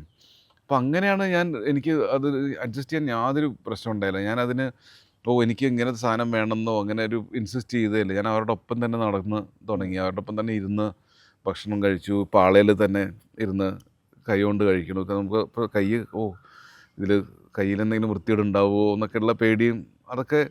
കൈ കഴുകാൻ വെള്ളം ഉണ്ടായിരുന്നു, പക്ഷെ അതും ഈ വെള്ളത്തിൻ്റെ നേച്ചറും നമുക്കറിയില്ല. ഇതൊക്കെ നമ്മൾ ചിന്തിച്ചു തുടങ്ങി. പണ്ട് നമ്മൾ ആലോചിക്കാത്ത കാര്യങ്ങളാണ് ഇത്. എന്നിട്ട് പക്ഷെ അവർ ഭക്ഷണമൊക്കെ കഴിച്ചപ്പോൾ അതിൻ്റെ സ്വാദ്, ആ ഒരു നാടൻ സ്വാദൊക്കെ കിട്ടുമ്പോഴത്തേക്കും നമുക്ക് മനസ്സിലാവും ഇത് നമ്മൾ കഴിക്കുന്ന എത്രയോ വേറെ ഒരു രീതിയിൽ മാറിക്കഴിഞ്ഞു വന്നത്. നമ്മൾ നഗരങ്ങളിൽ കഴിക്കുന്ന ഭക്ഷണത്തിൻ്റെ ഈ സോഫിസ്റ്റിക്കേഷൻ എന്ന് പറയുന്ന സാധനം, അതിൽ നിന്ന് എത്രയോ എൻ്റെ ഉള്ളടക്കം എത്രയോ ലൈറ്റായി മാറി. ഇതിൻ്റെ ഒരു ഒത്തൻറ്റിക് ടേസ്റ്റും ആ ഒരു ഫീലും നമുക്ക് ഒരിക്കലും കിട്ടില്ല. ഈ കൈകൊണ്ട് തന്നെയാണ് ഞാൻ എല്ലായിടത്തും കഴിക്കുന്നത്. പക്ഷെ എന്നാൽ ഈ ഒരു പാളയിൽ നിന്ന് ഇങ്ങനെ കഴിക്കുമ്പോഴുള്ളൊരു സുഖവും അതൊന്നും നമുക്ക് അറിയില്ലായിരുന്നു. അപ്പം അങ്ങനെ അവരോടൊപ്പം ജീവിച്ച് ഞാൻ മിക്കവാറും ഇങ്ങനത്തെ സംഭവങ്ങൾ ഇടയ്ക്കിടയ്ക്ക് ചെയ്യുന്നതാണ്. ഇപ്പം ഞാൻ വർഷങ്ങളോളം ശബരിമലയിൽ പോകാറുണ്ട്. ഈ ശബരിമലയിൽ പോകുന്നതിൻ്റെ മെയിനൊരു ഉദ്ദേശം തന്നെ എനിക്ക് ഒന്നാമതെ ഹെൽത്ത് ചെക്കാണ്. നടക്കാൻ പറ്റുമോ, മുകളിൽ ചെരുപ്പില്ലാതെ കയറാൻ പറ്റുമോ, കാരണം നമ്മൾ യൂസ് ടു അല്ലാത്ത കുറേ കാര്യങ്ങളുണ്ട്. പിന്നെ ആ ഒരു വൃത്തികെട്ട കക്കൂസുകളിലൊക്കെ പോയി നമുക്ക് എന്തെങ്കിലും ചെയ്യാൻ കയറാൻ പറ്റും. ഇപ്പോഴും നമുക്ക് അങ്ങനത്തെ നോക്കുമ്പോഴത്തേക്കും അതൊരു ആ ഒരു സംഭവങ്ങൾ നമ്മൾ ചെയ്യുന്നത് തന്നെ അതിന് ഒരു യൂസ് ടു ആവാനായിട്ടുള്ള എല്ലാ എൻവയൺമെൻറ്റും. കാരണം നമ്മൾ സിനിമയിലൊക്കെ ഷൂട്ടൊക്കെ ചെയ്യുമ്പോൾ പലപ്പോഴും ബുദ്ധിമുട്ടുള്ള ലൊക്കേഷനുകളിലൊക്കെ പോകേണ്ടി വരാറുണ്ട്. പക്ഷേ ഈ ഇടയന്മാരുടെ ഒപ്പമുള്ള യാത്രയിൽ അവരുടെ ഒപ്പമുള്ള ലൈഫ് സ്റ്റൈൽ ഞാൻ വളരെ കൊല്ലങ്ങൾക്ക് ശേഷം അങ്ങനെ ഒരു റഫ് ലൈഫ് സ്റ്റൈലിൽ കൂടി പോകുന്നത്. ബേസിക് സാധനങ്ങൾ വരെ നമ്മൾ ഡൗട്ട് ചെയ്യുകയാണ്. ഇതിൻ്റെ ഒരു ഹൈജീൻ വാല്യൂവിനെ പറ്റിയൊക്കെ നമ്മൾ ആലോചിക്കുന്നു. ഉറക്കമൊക്കെ അടുത്തുള്ളൊരു വീട്ടിൽ തന്നെയായിരുന്നു. മൊബൈലുകളില്ലാതെയാണോ? മൊബൈലൊന്നും റീച്ചൊന്നും ഉണ്ടായിരുന്നില്ല. പക്ഷേ അതെ അത് അപൂർവം തന്നെയാണ്. ഇപ്പോൾ ശബരിമലയിൽ വരെ മൊബൈൽ കിട്ടും. ആളുകൾ ഇപ്പോൾ അത് പണ്ട് ഏറ്റവും എൻ്റെ റിമോട്ട് എക്സ്പീരിയൻസ് അതായിരുന്നു. ഏറ്റവും റഗ്ഗഡ് ആയിട്ടുള്ള എക്സ്പീരിയൻസും ശബരിമലയായിരുന്നു. അത് ഇന്നും എനിക്ക് ഫാസിനേറ്റിംഗ് ആയിരുന്നു ആ ഒരു എക്സ്പീരിയൻസ്. ഭക്തിമാർഗത്തിനെക്കാട്ടും കൂടുതൽ ആ ഒരു നേച്ചറുമായിട്ടുള്ളൊരു എക്സ്പീരിയൻസ് ഭയങ്കര ബ്യൂട്ടിഫുൾ ആയിട്ടുള്ളൊരു ഇതായിരുന്നു. അത് ഞാൻ ആദ്യമൊക്കെ പോകുമ്പോൾ ഭയങ്കര വെർജിൻ ഫോറസ്റ്റ് ആയിരുന്നു. അൺടച്ച്ഡ് ആയിട്ടുള്ള സ്ഥലമായിരുന്നു. നമ്മൾ താമസിച്ച മുറിയിൽ അടുത്ത ദിവസം പുലിയെ കണ്ടു എന്നൊക്കെയുള്ള ന്യൂസൊക്കെ കണ്ടിട്ടുണ്ട്. അങ്ങനെയൊക്കെ വന്നിരുന്നതാണ്. വളരെ കുറച്ച് മുറികളൊക്കെ ഉള്ള സമയത്ത് ഞാൻ പോയിരുന്നത്. പക്ഷേ ആ ഒരു പശ്ചാത്തലം എനിക്ക് ഇപ്പോഴും ഇൻട്രസ്റ്റിംഗ് തന്നെയാണ്. ഈ സ്ഥലങ്ങൾ അതിനൊരു തുടക്കത്തിലൊരു ഇത്തിരി ഒരു ബുദ്ധിമുട്ടുണ്ടാവും. പക്ഷെ അത് കയറിക്കഴിഞ്ഞാൽ പൊതുവേ ആളുകൾ സെലിബ്രേറ്റ് ചെയ്യുന്നത്, ആഘോഷിക്കുന്നത് എപ്പോഴും വിജയികളുടെ കഥകളാണല്ലോ. ഇപ്പം നിങ്ങൾ ആണെങ്കിൽ പോലും ഇപ്പം 3 തവണ ദേശീയ അവാർഡ് കിട്ടി, ഇങ്ങനൊരു അന്താരാഷ്ട്ര പുരസ്കാരം 2 പ്രാവശ്യം കിട്ടി. അതാണ് ആഘോഷങ്ങളിൽ മുകളിലായിട്ട് വരുന്നത്. പക്ഷേ യഥാർത്ഥത്തിൽ പരാജയങ്ങൾ, സ്ട്രഗിൾ എന്ന് വെച്ചാൽ അതൊരു അതിജീവനം, ഭയങ്കരമായിട്ടുള്ളൊരു സമ്മർദ്ദത്തിൻ്റെ പുറത്ത് ഒരുപാട് ഓടിത്തളരുന്ന സാഹചര്യങ്ങളൊക്കെ ഉണ്ടായിട്ടില്ല. എന്തായിരുന്നു ബോംബെയിലൊരു ജീവിതം കെട്ടിപ്പടുക്കുക എന്ന് പറയുന്നത്? ഇതുപോലെ ഉള്ള ഒരു സ്ഥലത്ത്, ഇതുപോലെയുള്ള മത്സരങ്ങളുള്ള സ്ഥലത്ത്. അതെങ്ങനെയായിരുന്നു? അതിനെക്കുറിച്ചൊന്ന് പറഞ്ഞാൽ. അതിൽ ഒരുപാട് ഇങ്ങനത്തെ പ്രത്യക്ഷപ്പെട്ട ക്യാരക്ടേഴ്സ് ഉണ്ടായിരുന്നു. പക്ഷെ എന്നാലും സ്ട്രഗിള് ഭീകരമായിരുന്നു ആ സമയത്ത്. അതായത് ഞാൻ എൻ്റെ ഫൈനൽ പ്രൊജക്റ്റ് സീഡിറ്റിലാണ് ചെയ്തത്, ചിത്രാഞ്ജലി സ്റ്റുഡിയോയിൽ. അപ്പോൾ തുടക്കം എങ്ങനെയായിരുന്നു? NIDയിലെ ഫൈനൽ പ്രൊജക്റ്റ് നമുക്ക് ഏതെങ്കിലും ഒരു ഇൻഡസ്ട്രി ആയിട്ട് അവരുടെ സ്പോൺസേർഡ് പ്രൊജക്റ്റ് ആയിരിക്കണം. ശരി. അപ്പം ഞാൻ എയ്ഡ്സ് എന്ന് പറഞ്ഞ സബ്ജക്റ്റ് ഉപയോഗിച്ച്, അന്നത്തെ കാലത്ത് കേരളത്തിലെ എയ്ഡ്സിനെ വല്ലാത്തൊരു എയ്ഡ്സ് പേഷ്യൻസിനെ കണ്ടിരുന്നത് ഭയങ്കര ഒരു മോശം ഇതെല്ലാം. കാരണം ഇഗ്നോറൻസ് ഒരുപാടുണ്ടായിരുന്നു. കുറച്ച് ലിറ്ററസി ഉള്ള കാരണം അത് ഇല്ലറ്ററസിയെക്കാട്ടിലും കൂടുതൽ പ്രശ്നങ്ങൾ ഉണ്ടാക്കുകയായിരുന്നു. അതായത് എയ്ഡ്സ് പേഷ്യൻസിനെ കത്തിക്കുക, അങ്ങനെയൊക്കെയുള്ള കുറേ സംഭവങ്ങൾ നമ്മുടെ നാട്ടിൽ നടന്നിരുന്നു. അപ്പോൾ അത് കാരണം എയ്ഡ്സ് പേഷ്യൻസിന് വേണ്ടിയിട്ടുള്ള ഒരു അവരുടെ കമ്പാഷൻ ക്രിയേറ്റ് ചെയ്യുക എന്നുള്ളൊരു മിഷനായിട്ട് ഞാനൊരു പ്രൊജക്റ്റും കൊണ്ട് വന്നപ്പോൾ സീഡിറ്റിൽ അവരെനിക്ക് ആ പ്രൊജക്റ്റ് കമ്മീഷൻ ചെയ്തു. അപ്പം 6 മാസം ഞാൻ അവിടെ താമസിച്ചാണ് ഒരു 4 പടങ്ങൾ ചെയ്തു ഞാൻ അതിന് വേണ്ടിയിട്ട്. ആ സമയത്ത് പി ഗോവിന്ദപിള്ള എനിക്ക് ഒരു ഓഫർ തന്നു സീഡിറ്റിന് വേണ്ടിയിട്ട് ഒരു മൾട്ടിമീഡിയ ഡിവിഷൻ തുടങ്ങാനായിട്ട്. അപ്പോൾ ആ ജോലിയുടെ ഓഫറും കൊണ്ടാണ് ഞാൻ തിരിച്ച് NIDയിലേക്ക് പോയിട്ട് എൻ്റെ സബ്മിഷൻ ചെയ്യണം നമ്മുടെ ഡോക്യുമെൻ്റ്. പക്ഷെ ആ ഡോക്യുമെൻറ്റേഷൻ ഇത് 97-ലാണ്. അപ്പോൾ അവിടെ കുറച്ച് സമയമെടുത്തു എനിക്ക്. ഇവിടെ ഭരണവും മാറിയപ്പോൾ എല്ലാ അപ്പോയിൻമെൻറ്റും നമ്മുടെ പോയി. അപ്പോൾ എനിക്ക് പിന്നീട് സ്റ്റാർട്ട് ഫ്രം ദ സ്ക്രാച്ച് എന്നുള്ള നിലയിലായി. അപ്പോൾ ഞാൻ എന്തോ യാദൃശ്ചികമായിട്ട് അന്ന് ബോംബെയിൽ ഏതൊരു അഡ്വർടൈസ്മെൻറ്റ് കണ്ടു. അവിടെ ജോബിന് ആളുകൾ അപ്ലൈ ചെയ്യും, ഡിസൈനേഴ്സിന് വേണ്ടിയിട്ടുള്ള പരസ്യങ്ങൾ വരാറുണ്ട്. അപ്പോൾ ഞാൻ അവിടെ നിന്ന് എനിക്ക് ആവശ്യമില്ല എന്നാലും ഞാൻ എടുത്തേക്കാന്ന് പറഞ്ഞ്, കാരണം നമുക്ക് ജോലി ഉണ്ടല്ലോ തിരുവനന്തപുരത്ത്. അങ്ങനെയുള്ള തിരുവനന്തപുരത്ത് വന്നപ്പോഴാണ് അവർ പറഞ്ഞത് ഇല്ല പരിപാടി തീർന്നു, എന്നാലും അടുത്ത ആഴ്ച വരൂ. അങ്ങനെ ഒരു 3-4 ആഴ്ച ഇവിടുന്ന് അവിടെ പോയി വെയിറ്റ് ചെയ്യാറുണ്ട്. അപ്പോൾ ഏറ്റവും വാണ്ടഡ് ലീസ്റ്റ് വാണ്ടഡ് ആയിട്ടുള്ള ആളായിട്ട് മാറി അവിടെ. ആദ്യം സുരേഷ് ഇങ്ങനെ സംഭവം തുടങ്ങാൻ പോകണം ഒരു ബഹുമാനവും ഒരു ആവശ്യമൊക്കെ ഉണ്ടായിരുന്നു. പക്ഷെ ഭരണം മാറിയപ്പോഴത്തേക്ക് അതിൻ്റെ ഫുൾ പ്രയോറിറ്റീസ് മാറി. ഞാനിങ്ങനെ വെയിറ്റിങ്ങിലിരിക്കുക അവിടെ. പിന്നെ ഞാൻ അതിൻ്റെ പോർട്ട്ഫോളിയോ ഞാൻ ഇവിടെ തയ്യാറാക്കി കമ്പൈൽ ചെയ്തിട്ട് ഞാൻ ബോംബെയിലേക്ക് അയച്ചു, ഈ സ്ഥലത്തേക്ക്. അങ്ങനെ അവരെന്നെ ഒരു ജോലിക്ക് വിളിക്കാതെ. അവിടെയും ഒരുപാട് പ്രശ്നങ്ങളുണ്ടായിരുന്നു. അവിടെ ആദ്യം വർക്ക് ചെയ്ത സ്ഥലത്ത് അവർ ശമ്പളം കറക്റ്റ് സമയത്ത് തന്നില്ല. 1 മാസമേ വർക്ക് ചെയ്തുള്ളൂ. അതിനിടയ്ക്ക് തന്നെ എന്നെ അപ്പോയിൻറ്റ് ഇൻ്റർവ്യൂ ചെയ്ത ആൾ തന്നെ വേറൊരു കമ്പനിയിലേക്ക് മാറി. അവരെന്നോട് പറഞ്ഞു മാറിക്കോളൂ, പെട്ടെന്ന് ഓടിക്കോ ഇവിടുന്ന്, ഇല്ലെങ്കിൽ പ്രശ്നമാണ്. അതേ ബിൽഡിങ്ങിൽ തന്നെ നമ്മൾ ശമ്പളം മേടിക്കാനായിട്ടൊരു ഒരു സ്ഥലത്ത് പോകണം, പൂനം ചേംബേഴ്സിൽ. ഞാൻ അവിടെ പോയിട്ട് അവരിങ്ങനെ ഡേറ്റ് മാറ്റിക്കൊണ്ടിരിക്കുക. അങ്ങനെ ഒരു സ്ത്രീ അവർ ഹെൽപ്പ് ചെയ്യാന്ന് പറഞ്ഞാൽ അവർ ഫൈനലി അറേഞ്ച് ചെയ്തു. ഒരു 5-10 ദിവസം കഴിഞ്ഞപ്പോൾ ആ ബിൽഡിങ് തന്നെ കൊളാപ്സ് ചെയ്തു വീണു. പൂനം ചേംബേഴ്സ് കൊളാപ്സ് ചെയ്തു എന്നൊരു വലിയൊരു ന്യൂസായിരുന്നു അന്ന്. അതിൽ ആ സ്ത്രീയും മരിച്ചു, നമ്മളെ ഹെൽപ്പ് ചെയ്ത്. അപ്പോൾ അങ്ങനെ അല്ലെങ്കിൽ നമ്മളവിടെ പോകേണ്ടതാണ് എപ്പോഴും ആ സ്ഥലത്ത്. പിന്നെ ഈ വേറൊരു കമ്പനിയിൽ ജോലി കിട്ടി 1 കൊല്ലം കഴിയുമ്പോഴത്തേക്കും എൻ്റെ ഒരു സുഹൃത്ത് വേറൊരു ആളെ പ്ലെയിനിൽ വെച്ച് കണ്ടിട്ട് അവർക്ക് അനിമേഷനിൽ പടങ്ങൾ ചെയ്യണമെന്ന്, ഇന്ത്യൻ സ്റ്റോറീസ് വെച്ചിട്ട് പടങ്ങൾ ചെയ്യണമെന്ന് പറഞ്ഞു. അപ്പോൾ അവർ 2-3 പേര് കൊടുത്തു. അതിലൊരാളുടെ പേര് എൻ്റെ ആയിരുന്നു. അപ്പോൾ അവരെന്നെ വന്ന് കണ്ടു, ഫേമസ് സ്റ്റുഡിയോയിലെ ആളുകൾ. അപ്പോൾ അവിടെ പോയി ഞാൻ പറഞ്ഞപ്പോഴത്തേക്കും ഞാൻ പറഞ്ഞു എനിക്ക് ചെയ്യാൻ താല്പര്യമുണ്ട്, എനിക്ക് എന്നും പടങ്ങൾ ചെയ്യാനായിട്ടായിരുന്നു താല്പര്യം. അനിമേഷൻ എന്ന് പറഞ്ഞാൽ ഇന്ത്യയിൽ ഈ മാനുവൽ നമ്മുടെ കൈ മാത്രമേ പുറത്തുനിന്നുള്ളവർക്ക് ആവശ്യമുണ്ടായിരുന്നു. ഇൻഡസ്ട്രിയാണ്, ഒരു ഫാക്ടറി മാതിരി. നമ്മുടെ തലയുടെ ആവശ്യം ഉണ്ടായിരുന്നില്ല.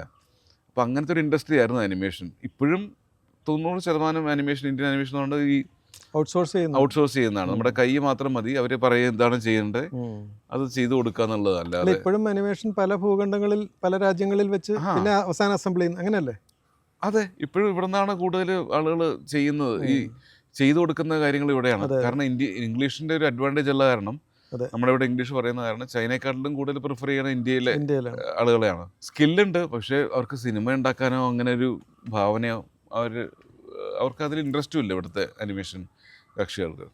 ഇതൊരു വലിയ ഇൻഡസ്ട്രി കാറ്റർ ചെയ്യുന്നു. IT എങ്ങനെയായിരുന്നു? IT മിക്കവാറും ഉഗ്രനായിട്ടുള്ള പ്രൊഡക്റ്റുകളൊക്കെ അവരുണ്ടാക്കുന്നു, നമ്മൾ ചെയ്തു കൊടുക്കുന്നു നല്ല രീതിയാണല്ലോ. ഇപ്പോഴാണ് പിന്നെ സോഹോ അങ്ങനത്തെ കുറേ സാധനങ്ങളൊക്കെ ഇന്ത്യയിൽ നിന്ന് വന്നു തുടങ്ങിയത്. ഇൻഫോസിസ് ഒക്കെ ഉള്ളപ്പോൾ അതൊരു സർവീസ് ഇൻഡസ്ട്രി മാതിരിയായിരുന്നല്ലോ. ഞാൻ പറഞ്ഞു അമർചിത്ര കഥ ഞാൻ വായിച്ച് നമ്മൾ ഒരുപാട് കഥകളൊക്കെ അതൊക്കെ അനിമേഷനിലാക്കാം. കാരണം കുട്ടികൾക്ക് ഇപ്പോൾ TV കൂടുതൽ ജ്വരം. 98-ലെ കാര്യമാകും പറഞ്ഞത്. അന്ന് ഒറ്റ അനിമേഷൻ ചാനലും ഇല്ല. ഇവരെന്നോട് ചോദിച്ചു ഇങ്ങനൊരു ചെയ്യാൻ പറ്റുമോ? ഞാൻ പറഞ്ഞു എനിക്ക് ചെയ്യാം. എനിക്ക് നല്ല കോൺഫിഡൻസ് ആയിരുന്നു, ചെയ്യാൻ പറ്റുന്ന ആഗ്രഹവും ഉണ്ടായിരുന്നു. അങ്ങനെ ഒരു സംഭവം തുടങ്ങിയതാണ്. 6 മാസത്തിന് നമ്മൾ ശിവാജിയെ പറ്റിയൊരു എപ്പിസോഡ് ചെയ്തു. അത് അമർചിത്രത്തെ ബേസ് ചെയ്ത് തന്നെ, ശിവാജി അഫ്സൽ ഖാനുമായിട്ടുള്ളൊരു കോൺഫ്ലിക്റ്റ്. അന്ന് ബാൽ ഠാക്കറെയൊക്കെ കത്തി നിൽക്കുന്ന സമയമാണ്. അപ്പോൾ ശിവാജിയെ പറ്റി റിസർച്ച് ചെയ്തൊരു ബാബാ സാഹേബ് പുരന്ദരെ എന്ന് പറഞ്ഞ കക്ഷിയുണ്ട്. അങ്ങേരെ പൂനെ പോയി കണ്ട് നമ്മുടെ സ്ക്രിപ്റ്റൊക്കെ അങ്ങേരെ കാണിച്ച് അങ്ങേര് സൈൻ ചെയ്ത് കഴിഞ്ഞാൽ പിന്നെ ആരും എതിര് പറയില്ല. കാരണം അങ്ങേര് കസ്റ്റോഡിയനാണ് ശിവാജിയുടെ ഹിസ്റ്ററി. ആ പടം ചെയ്ത് ചെയ്ത് കഴിഞ്ഞപ്പോഴാണ് ഫേമസിൻ്റെ ഓണേഴ്സ് എന്നോട് എന്ന് പറഞ്ഞാൽ ഇനി വിൽക്കൂ. ഞാൻ പറഞ്ഞു വിൽക്കുന്ന പരിപാടി എനിക്കറിയാം, എനിക്ക് 24 വയസ്സേ ഉണ്ടായിരുന്നുള്ളൂ അന്ന് ഈ കമ്പനി തുടങ്ങുമ്പോൾ. അപ്പോൾ പറഞ്ഞു നമ്മൾ രണ്ടുപേരും കൂടി പോകാം. നമ്മൾ പല സ്ഥലങ്ങളിൽ പോയപ്പോൾ അന്ന് അനിമേഷൻ ഒരു ചാനൽ പോലും ഇല്ല. അതെ അതെ. അപ്പോൾ അവർ പറഞ്ഞു ഇതിന് യാതൊരു മാർക്കറ്റും ഇല്ല. അപ്പോൾ ഇങ്ങനെ എന്നോട് പറഞ്ഞു നിങ്ങൾ കട അടയ്ക്കൂ, ടീമിനെയൊക്കെ പറഞ്ഞു വിട്ടോളൂ. ഞാനൊരു നല്ല ടീമിനെ അസംബിൾ ചെയ്തു. ഇന്ന് ഒരുപാട് മൂവ്മെൻറ്റ്സ് നടത്തുന്ന അനിമേഷൻ രംഗത്ത് ഇന്ത്യയിൽ കഥകൾ പറഞ്ഞും സ്വന്തമായിട്ടുള്ള പടങ്ങൾ ചെയ്തും വ്യത്യസ്തത വരുത്തുന്ന ആളുകൾ ഇന്ന് അവിടെ നമ്മുടെ ഒപ്പം വർക്ക് ചെയ്ത ആളുകളാണ് അന്നത്തെ കാലത്ത്. അവർ തന്നെയാണ് ഇപ്പോഴും കത്തി നിൽക്കുന്ന ആളുകൾ. അങ്ങനെ കട അടയ്ക്കാൻ പറഞ്ഞു. ഞാനത് പറയും ഇവരോട് പോയി പറയാനും പറ്റില്ല, കാരണം അവർ എന്നോടുള്ള ഭയങ്കര പ്രതീക്ഷയെ ഞാനിങ്ങനെ ലീഡർ എന്നൊക്കെ പറഞ്ഞു. അങ്ങനെയാണ് പരസ്യത്തിലേക്ക് ഞാൻ മാറുന്നത്. ഞാൻ പറഞ്ഞു അങ്ങനെയൊക്കെ പിന്നെ തിരിച്ചു പോയി പറഞ്ഞു ഞാൻ പൈസ കൊണ്ടുവരികയാണെങ്കിൽ നിങ്ങൾക്ക് അവരെ നിർത്താമല്ലോ, ഞാൻ പൈസ കൊണ്ടുവരികയാണെങ്കിൽ മാത്രം സാലറി കൊടുത്താൽ മതി. അങ്ങേരും ഇത് എങ്ങനെ നടക്കാൻ പോകണമെന്നുള്ള രീതിയിൽ അങ്ങേരും ഓക്കെ പറഞ്ഞു. പക്ഷെ അത് കഴിഞ്ഞിട്ട് പിന്നെ നമുക്ക് തിരിഞ്ഞു നോക്കേണ്ടി വന്നില്ല. പക്ഷെ പിന്നീട് സ്വന്തമായിട്ടുള്ള കഥയിലേക്ക് വരാൻ ഒരു 10 കൊല്ലം എടുത്തു. അങ്ങനെയാണ് പിന്നെ നമ്മൾ പരസ്യത്തിലെ റവന്യൂവും നമ്മുടെ സ്വന്തമായിട്ടുള്ള പടങ്ങളും ചെയ്ത് പാരലായിട്ട് 2 ഡബിൾ വർക്ക് ചെയ്തിട്ടാണ്, ഇപ്പോൾ ഡബിൾ ഷിഫ്റ്റ് ചെയ്തിട്ടാണ് ഈ പടങ്ങൾ ഉണ്ടാക്കുന്നതല്ല. ഇപ്പോൾ ഉള്ള ഏറ്റവും കൂടുതൽ സംസാരിക്കപ്പെടുന്ന വിഷയം നിർമ്മിത ബുദ്ധിയാണ്. അത് എങ്ങനെ സർഗാത്മകതയെ ബാധിക്കും എന്നൊക്കെയുള്ള ചർച്ചകൾ ഒരുപാടുണ്ട്. പിന്നെ സിനിമയുടെ കാര്യത്തിലാണെങ്കിൽ ബോളിവുഡിലൊക്കെ അല്ലെങ്കിൽ ഹോളിവുഡിലും വലിയ ചർച്ചകളുണ്ട്. ബോളിവുഡിൽ തന്നെ ഹോളിവുഡിൽ ഒരു വലിയ പണിമുടക്കൊക്കെ നടന്നിരുന്നു. അതെ അതെ. എങ്ങനെയാണ് ഈ അനിമേഷനിലേക്കൊക്കെ ഇത് എങ്ങനെയാണ് കടന്നു വരുന്നത്? ഇതിൽ ഡെഫിനറ്റായിട്ടും ഒരു പുതിയ ടെക്നോളജിയാണ്. എന്ന് പറഞ്ഞാൽ കുറച്ച് കമാൻഡുകളിൽ ചെയ്ത് കഴിഞ്ഞാൽ നമ്മൾ വർഷങ്ങളായിട്ട് ചെയ്യുന്ന പരിപാടിയുടെ റിസൾട്ട് നമുക്ക് കിട്ടുന്ന ആ ലെവലിലാണ് വർക്ക് നടക്കുന്നത്. മ്യൂസിക്കിലും കുറച്ച് കമാൻഡ് ചെയ്താൽ നമുക്ക് പുതിയ മ്യൂസിക് ട്രാക്ക് കിട്ടും. അതും വളരെ വ്യത്യസ്തമായിട്ടുള്ള മ്യൂസിക് ട്രാക്ക് കിട്ടും. നമ്മൾ അവിടുന്ന് സിത്താറ്, നമ്മുടെ ഇവിടുന്ന് തബല അല്ലെങ്കിൽ ഇടയ്ക്ക എന്നൊക്കെ പറയുമ്പോൾ അതൊക്കെ ഭയങ്കരമായിട്ടുള്ളൊരു ഡിഫറെൻറ്റ് ഫീൽഡാണ്. കമ്പ്യൂട്ടർ വരുന്ന കാലഘട്ടത്തിൽ ഇതേമാതിരി ആളുകൾ പറഞ്ഞിരുന്നു കമ്പ്യൂട്ടർ വന്നാൽ ജോലി പോയി. കുറേ പേരുടെ ജോലി പോയി, കുറേ പേര് കമ്പ്യൂട്ടർ പഠിച്ചു, അഡാപ്റ്റ് ചെയ്തു. അനിമേഷൻ രംഗത്തിലും അങ്ങനെ തന്നെ വരച്ച് ഉള്ള സംഭവം മാറി 3D അനിമേഷൻ വന്നപ്പോഴത്തേക്കും അതാണ് കൂടുതൽ പോപ്പുലർ. ഇപ്പോൾ ഇങ്ങനെ തന്നെ പറഞ്ഞു കുറേ പേര് മാറാത്തവർ അധികം വർക്കൊന്നും ഇല്ലാതിരിക്കുന്നു. അങ്ങനെ അതേമാതിരി തന്നെ ഇവിടെയും അതേ പ്രതിഭാസം തന്നെ വരും എന്നുള്ളതാണ് എൻ്റെ ഒരു ഇത്. പക്ഷേ ഇത് ഇത്തിരി കൂടി അഗ്രസീവാണ്. കാരണം ഡെയിലി ഒരുപാട് സോഫ്റ്റ്വെയറുകൾ ഡെവലപ്പ് ചെയ്യണം AI എല്ലാ ഏരിയകളിലും. ഇപ്പോൾ ലീഗലാണെങ്കിൽ നമുക്ക് കോൺട്രാക്റ്റ് AIയോട് പറഞ്ഞാൽ മിനിറ്റുകൾക്ക് കിട്ടും. നേരത്തെ ലോയറിൻ്റെ അവിടെ പോയി ഇരിക്കുക, 1 ആഴ്ച 2 ആഴ്ചയൊക്കെ എടുക്കും. അക്കൗണ്ടിങ്ങിനും ഒരുപാട് സോഫ്റ്റ്വെയറുകൾ വന്നു, അനിമേഷനിലും ഉണ്ട്. പക്ഷേ ഇപ്പോഴും ആ ഒരു മെഷീൻ മെയ്ഡ് ഫീല് മാറിയിട്ടില്ല. എന്നും നമ്മൾ മെഷീൻ മെയ്ഡ് അല്ലാത്ത കാര്യങ്ങൾ ചെയ്യാനായിട്ടാണ് നോക്കിയിരുന്നത് എൻ്റെ വർക്കിൽ. അങ്ങനെ നോക്കുമ്പോഴത്തേക്കും ഇപ്പോഴും അങ്ങനെ ഒരു ത്രെഡ് പെർസെപ്ഷൻ ഇല്ലായ്മയില്ല. നമ്മുടെ സ്റ്റുഡിയോയിൽ എല്ലാവരോടും പറയുന്നുണ്ട് അതിനെ യൂസ് ടു ആവൂ, നമ്മൾ അക്വൈൻറ്റഡ് ആവുകയാണ് ഏറ്റവും ബെസ്റ്റ്. നമ്മൾ അത് തൊടണ്ടെന്നൊരു അങ്ങനെ ഒരു അൺടച്ചബിൾ മെൻറ്റാലിറ്റി വയ്ക്കുന്നതിനേക്കാട്ടിലും കൂടുതൽ അതുമായിട്ട് യൂസ് ടു ആവുക എന്നുള്ളതാണ് ഒരു സൊല്യൂഷൻ ഉള്ളൂ. കാരണം ഇത് പോകാൻ പോകുന്നില്ല ഇനി. AI എന്ന് പറഞ്ഞ സാധനം ഇറിവേഴ്സിബിൾ ആണ്. അപ്പോൾ അത് എത്രത്തോളം മനുഷ്യൻ ചിന്തിക്കുന്നത് പോലെ ഇപ്പം മനുഷ്യൻ്റെ ഭൗതിക വ്യാപാരവും അല്ലെങ്കിൽ ഈ മനസ്സിൻ്റെ വ്യാപാരമൊക്കെ ആണല്ലോ ഇതിൻ്റെ ഒരു കാതലായിട്ട് നിൽക്കുന്നത് ഈ കലയുടെയൊക്കെ. അതെ. അപ്പോൾ ഈ ഇതുപോലെ ഒരു യന്ത്രത്തിന് ചിന്തിക്കാൻ പറ്റുമോ? അത് ഈ നിങ്ങൾ തന്നെ ഒരുപാട് പ്രോംപ്റ്റുകളൊക്കെ കൊടുത്തിട്ട് ചില ചെറിയ ചെറിയ ജോലികളൊക്കെ ചെയ്യുന്നുണ്ടാവില്ലേ? ചെയ്യുന്നുണ്ട്. അപ്പോൾ അതിനെങ്ങനെയാണ് അതിൻ്റെ റിയാക്ഷൻ?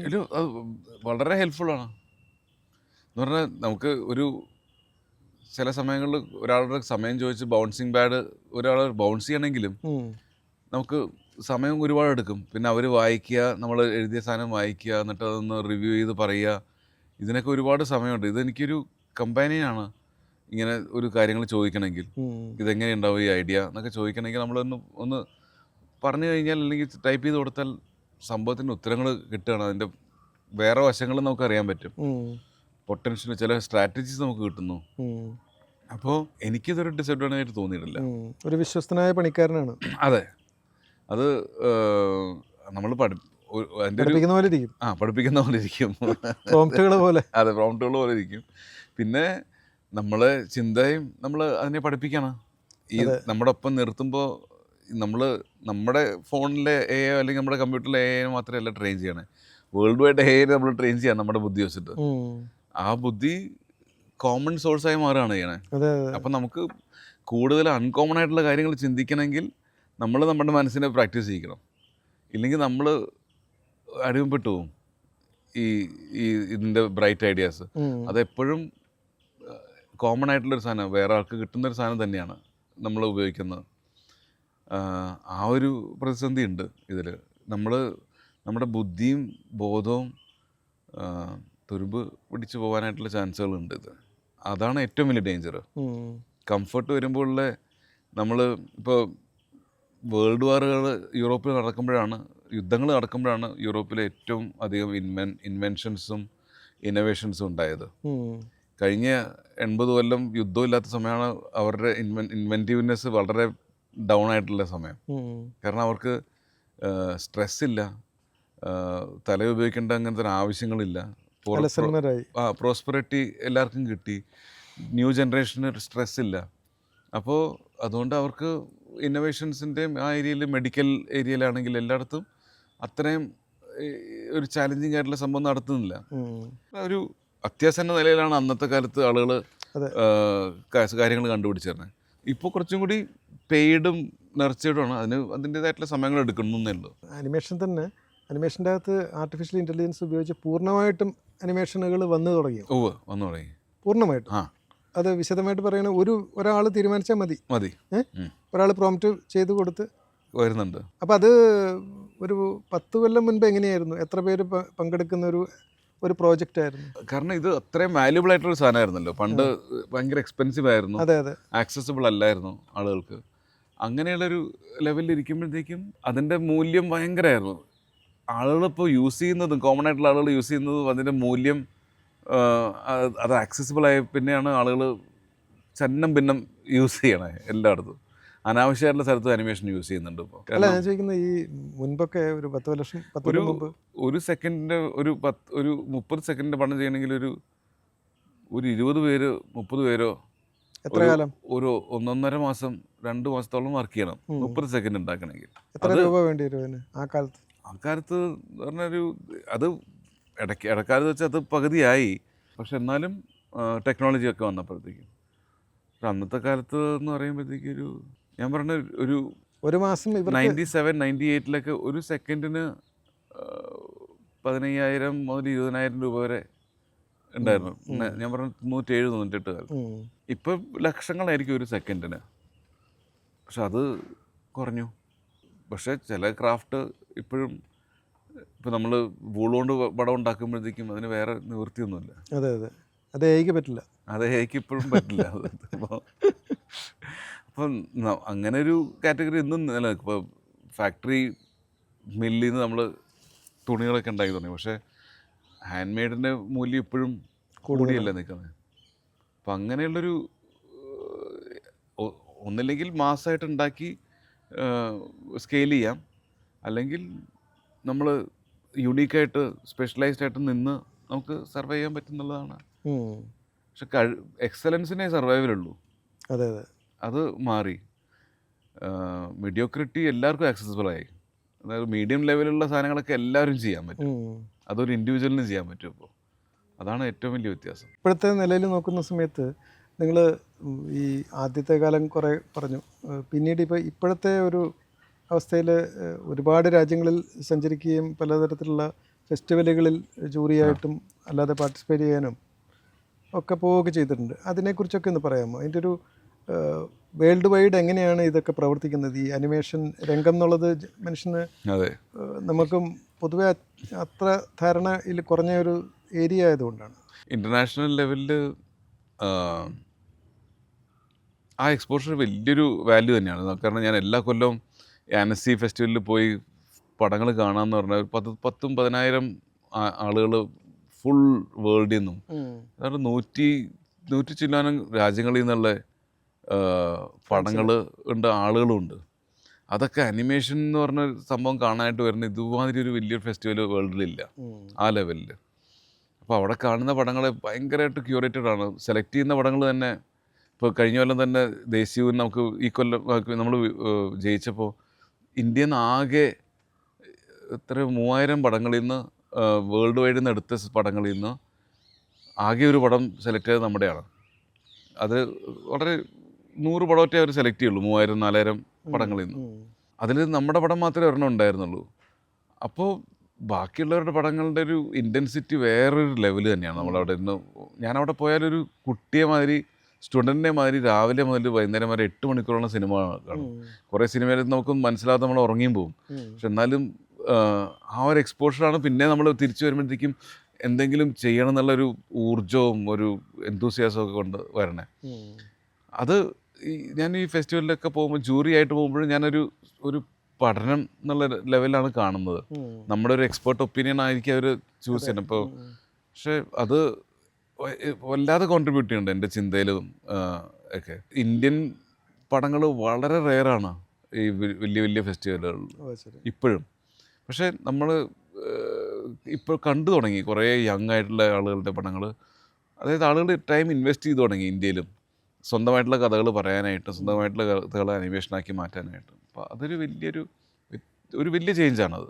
ആ ചേഞ്ച് എനിക്ക് തോന്നുന്നു നമ്മളായിട്ടും കുറച്ച് ഇൻഫ്ലുവൻസ് ചെയ്തിട്ടുണ്ട്. ഈ സ്വന്തമായിട്ട് പൈസയും സമയമിട്ട് നമ്മൾ ടോക്കരി, ഫിഷർ വുമൺ കണ്ടിട്ടുണ്ട്. അങ്ങനത്തെ പടങ്ങളൊക്കെ നമ്മൾ ചെയ്യുമ്പോൾ അത് കുറേ പേരെ ഇൻഫ്ലുവൻസ് ചെയ്തിട്ട് അവർക്ക് തന്നെ ചെയ്യാവുന്ന. ബോംബെയിലെ നിങ്ങളുടെ സ്റ്റുഡിയോയെക്കുറിച്ചും പ്രത്യേകതകളെക്കുറിച്ചും ഒന്ന് പറയാം. സ്റ്റുഡിയോ ഇക്സോറസ് ആണ് നമ്മുടെ സ്റ്റുഡിയോ. സാന്റക്രൂസ് ബോംബെയിൽ ആണ് മെയിൻ ആസ്ഥാനം. കൊച്ചിയിലും ഒരു ചെറിയൊരു ബ്രാഞ്ച് നമ്മൾ തുടങ്ങിക്കൊണ്ടിരിക്കുകയാണ്. കുറച്ച് 2-3 പേര് ഇവിടെ നിന്ന് വർക്ക് ചെയ്യുന്നുണ്ട്.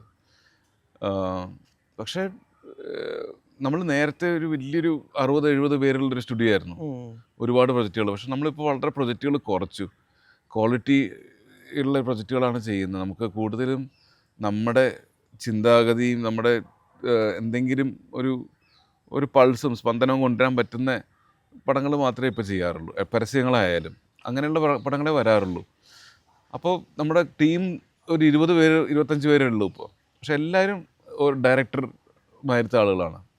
അതിൽ നമ്മൾ ടീമായിട്ടും വർക്ക് ചെയ്യും, പക്ഷെ അവർ സ്വന്തമായിട്ടും ഡയറക്റ്റ് ചെയ്യാൻ പറ്റുന്ന രീതിയിലാണ്. അപ്പോൾ നമ്മൾ അവരൊക്കെ യങ് ആയിട്ടുള്ളൊരു ടീമാണ്. 25 ആയിരിക്കും ആവറേജ് ഏജ് സ്റ്റുഡിയോയിൽ. പക്ഷെ അവർ വരുന്നത് തന്നെ സ്റ്റുഡിയോ ഇക്സോറസിലേക്ക് വരുന്നത് തന്നെ അതേമാതിരത്തെ പടങ്ങൾ ചെയ്യാനായിട്ടാണ്. അപ്പോൾ അവർ ഒരുപാട് സാക്രിഫൈസ് ചെയ്തിട്ടാണ്. അവർക്കൊക്കെ വലിയ വലിയ കമ്പനികളിൽ ജോലി കിട്ടും അനിമേഷൻ ഏരിയയിൽ. പക്ഷെ അവരുടെ ഒരു ചോയ്സാണ് നമ്മുടെ സ്റ്റുഡിയോയിൽ നമ്മുടെ ഒപ്പം വർക്ക് ചെയ്യുക, സ്വന്തമായിട്ടുള്ള പടങ്ങൾ ഉണ്ടാക്കുക. നമ്മളതൊക്കെ ഓപ്പർച്യൂണിറ്റി കൊടുത്തുകൊണ്ടേയിരിക്കും. കാരണം നമ്മൾ സൈഡായിട്ട് പടങ്ങൾ ചെയ്യുന്ന വേറൊരു കമ്പനിയും ഇല്ല. മെയിൻ കമേഴ്ഷ്യൽ പ്രൊജക്ട്സ് ഉണ്ട്, പൈസ വരുന്നത്. പക്ഷേ സൈഡ് പ്രൊജക്ട്സ് നമുക്ക് അത്രയും തന്നെ സൈഡ് പ്രൊജക്ട്സ് ഉണ്ട്. സ്വന്തമായിട്ട് നമ്മൾ ഫൈനാൻസ് ചെയ്ത് എൻകറേജ് ചെയ്യുന്ന പടങ്ങൾ, നമുക്ക് ഇഷ്ടമുള്ള കഥകളും ഒക്കെ വെച്ചിട്ടുള്ള പടങ്ങൾ കണ്ടിന്യൂസ് ആയിട്ട് നടക്കുന്ന ഒരു സ്റ്റുഡിയോ ആണ്. കാരണം അവിടുത്തെ ഒരു വൈബ്രൻസി ഭയങ്കര വ്യത്യസ്തമാണ്. ഞാനവിടെ പോകുമ്പോൾ എനർജി വ്യത്യസ്തമായിട്ടൊരു എനർജിയാണ് അവിടെ പോകുമ്പോൾ. എന്നാലും ആളുകൾ തുടങ്ങുന്നതൊക്കെ 11 മണിക്കൊക്കെയാണ് വർക്ക് തുടങ്ങുന്നത്. അതൊരു എനിക്ക് അത്ര ഒരു സന്തോഷമായിട്ടൊരു സംഭവമല്ല. ഞാൻ തന്നെ ആക്കിയൊരു കൾച്ചറാണത്. ആളുകൾ 8 മണി വരെ 9 മണി വരെയൊക്കെ ഇരിക്കും രാത്രി. ചിലപ്പോൾ രാത്രി കൂടുതൽ ഇരിക്കും. രാത്രിയാണ് കുറച്ചും കൂടി ശാന്തമായിട്ടുള്ള സ്ഥലം ബോംബെ മാരത്തെ സ്ഥലത്ത്. അല്ലെങ്കിൽ ഓരോരുത്തരുടെ ഇപ്പം കലാകാരന്മാരുടെ പ്രവർത്തന രീതി പലതരത്തിലാണ്. ചിലർ വളരെ പുലർച്ചെ വരെ ഇരുന്ന് വർക്ക് ചെയ്യുന്ന ആളുകളുണ്ട്, ചിലർ നന്നേ പുലർച്ചെ എഴുന്നേറ്റിട്ട് വർക്ക് ചെയ്യുന്ന ആളുകളുണ്ട്. അപ്പം അത് അങ്ങനത്തെ എൻ്റെ ഒരു രീതി പണ്ട് എന്ന് പറഞ്ഞാൽ ഒരു 10 കൊല്ലം മുമ്പ് വരെ രാത്രി ഡീപ്പായിട്ടിരിക്കുന്ന രീതിയായിരുന്നു. 12 മണി 1 മണി 2 മണി. പക്ഷെ അത് ഞാൻ മാറ്റി ഇപ്പോൾ. കാരണം എനിക്ക് രാത്രി ഇരിക്കാൻ പറ്റുന്നില്ല പണ്ടത്തെ മാതിരി. ഇപ്പോൾ ഞാൻ രാവിലത്തേക്കാണ് കുറച്ചും കൂടി ഫ്രഷായിട്ട് ചിന്തിക്കാൻ പറ്റുന്നത്. പക്ഷെ നമ്മുടെ യങ് ടീമിനെ മാറ്റാനായിട്ടുള്ളൊരു ബുദ്ധിമുട്ടുണ്ട്. അവരിപ്പോഴും ലേറ്റായിട്ട് വർക്ക് ചെയ്യുക, ലേറ്റായിട്ട് തുടങ്ങുക എന്നുള്ള രീതിയിലാണ്. എനിക്കതിൽ സയൻറ്റിഫിക് ആയിട്ടുള്ളൊരു റീസണൊന്നും കാണാൻ പറ്റില്ല. രാത്രി നമ്മൾ ഒറ്റയ്ക്ക് ഇരിക്കുമ്പോൾ ഒരുപാട് ആരും ഡിസ്റ്റർബ് ചെയ്യാത്ത സമയത്തും നല്ല നല്ല ഐഡിയാസ് വരുന്നു. അത് രാവിലെയും അതുമാതിരി തന്നെ ഡിസ്റ്റർബൻസ് ഇല്ലാത്ത സമയമാണ് മെയിനായിട്ട് ഈ 2 ഘട്ടങ്ങൾ. പക്ഷേ നമ്മുടെ ഋതത്തിനെ കുറച്ചും കൂടി ഇമ്പാക്റ്റ് ചെയ്യുന്ന എനിക്ക് തോന്നുന്നു രാവിലെ എണീക്കുമ്പോൾ കുറച്ച് നമുക്ക് തോന്നും കൂടുതൽ സമയം കിട്ടിയെന്ന് തോന്നും. രാത്രി ഇരിക്കുമ്പോൾ കുറേ സമയം നമ്മൾ ഇരുന്നു എന്ന് തോന്നും. വ്യത്യാസം അത് അത്രയേ ഉള്ളൂ. ഇപ്പോൾ കൊച്ചിയിലൊരു തൃപ്പൂണിത്തുറയിലൊരു പുതിയ സെൻറ്റർ തുടങ്ങുന്ന കാര്യം പറഞ്ഞു. അത് മെയിനായിട്ടും നമ്മുടെ തറവാട് നമ്മളത് ഒരു ആർട്ട് റെസിഡൻസി ആയിട്ട് മാറ്റുന്ന നല്ലൊരു ഉദ്ദേശമാണ്. എറിയാട്ട് തറവാട് ഉദ്ദേശം വേറൊന്നുമല്ല, എന്നെ വല്ലാതെ പ്രോത്സാഹിപ്പിച്ച് കലയിലും എല്ലാം പ്രോത്സാഹിപ്പിച്ച് എൻ്റെ അച്ഛനും അമ്മയും അവിടെ ആ സെൻറ്ററിൽ നിന്നാണ് നമ്മൾ, ആ സ്ഥലത്തു നിന്നാണ് നമ്മുടെ ഉത്ഭവം. അപ്പോൾ അത് തന്നെ കുറേ പേർക്കും കൂടി പ്രചോദനം ആവണം എന്നുള്ളൊരു ഉദ്ദേശമാണ്. അപ്പോൾ ആർട്ട് റെസിഡൻസി എന്ന് പറയുമ്പോൾ അവിടെ പോട്ടറിക്കും വരയ്ക്കാനും എഴുതാനും അവിടെ താമസിച്ച് ചെയ്യാനായിട്ടുള്ള ഒരു റെസിഡൻസി പ്രോഗ്രാമായിട്ടാണ് ഉദ്ദേശിക്കുന്നത്. അത് ഓരോ ഏരിയയിൽ പ്രഗത്ഭരായിട്ടുള്ള ആളുകൾ അവിടെ വന്ന് ഒരു 4 മാസം 6 മാസമൊക്കെ നിന്ന് താമസിച്ച് നമ്മുടെ തൃപ്പൂണിത്തുറയെ പറ്റിയിട്ട് ഉള്ള എന്തെങ്കിലും ഒരു പ്രൊജക്റ്റ് ചെയ്യുക. അതിന് അവർ കുറച്ചും കൂടി നമ്മുടെ ആളുകളായിട്ട് ഇടപഴകുക, തൃപ്പൂണിത്തുറ ആളുകളായിട്ട്. അപ്പോൾ കുറച്ചും കൂടി അവർക്ക് അറിയാൻ പറ്റും. ഇത് ഇന്ത്യയിൽ നിന്നും പുറത്തുനിന്നുള്ള ആളുകളെയാണ് നമ്മൾ ഉദ്ദേശിക്കുന്നത്. ഈ കോൺസെപ്റ്റ് ഓഫ് നമ്മളൊരു കിണറ്റിലായിരിക്കും, പക്ഷേ നമുക്ക് കിണറ്റിലേക്ക് കുറേ ആളുകളെ കൊണ്ടുവരാൻ പറ്റും.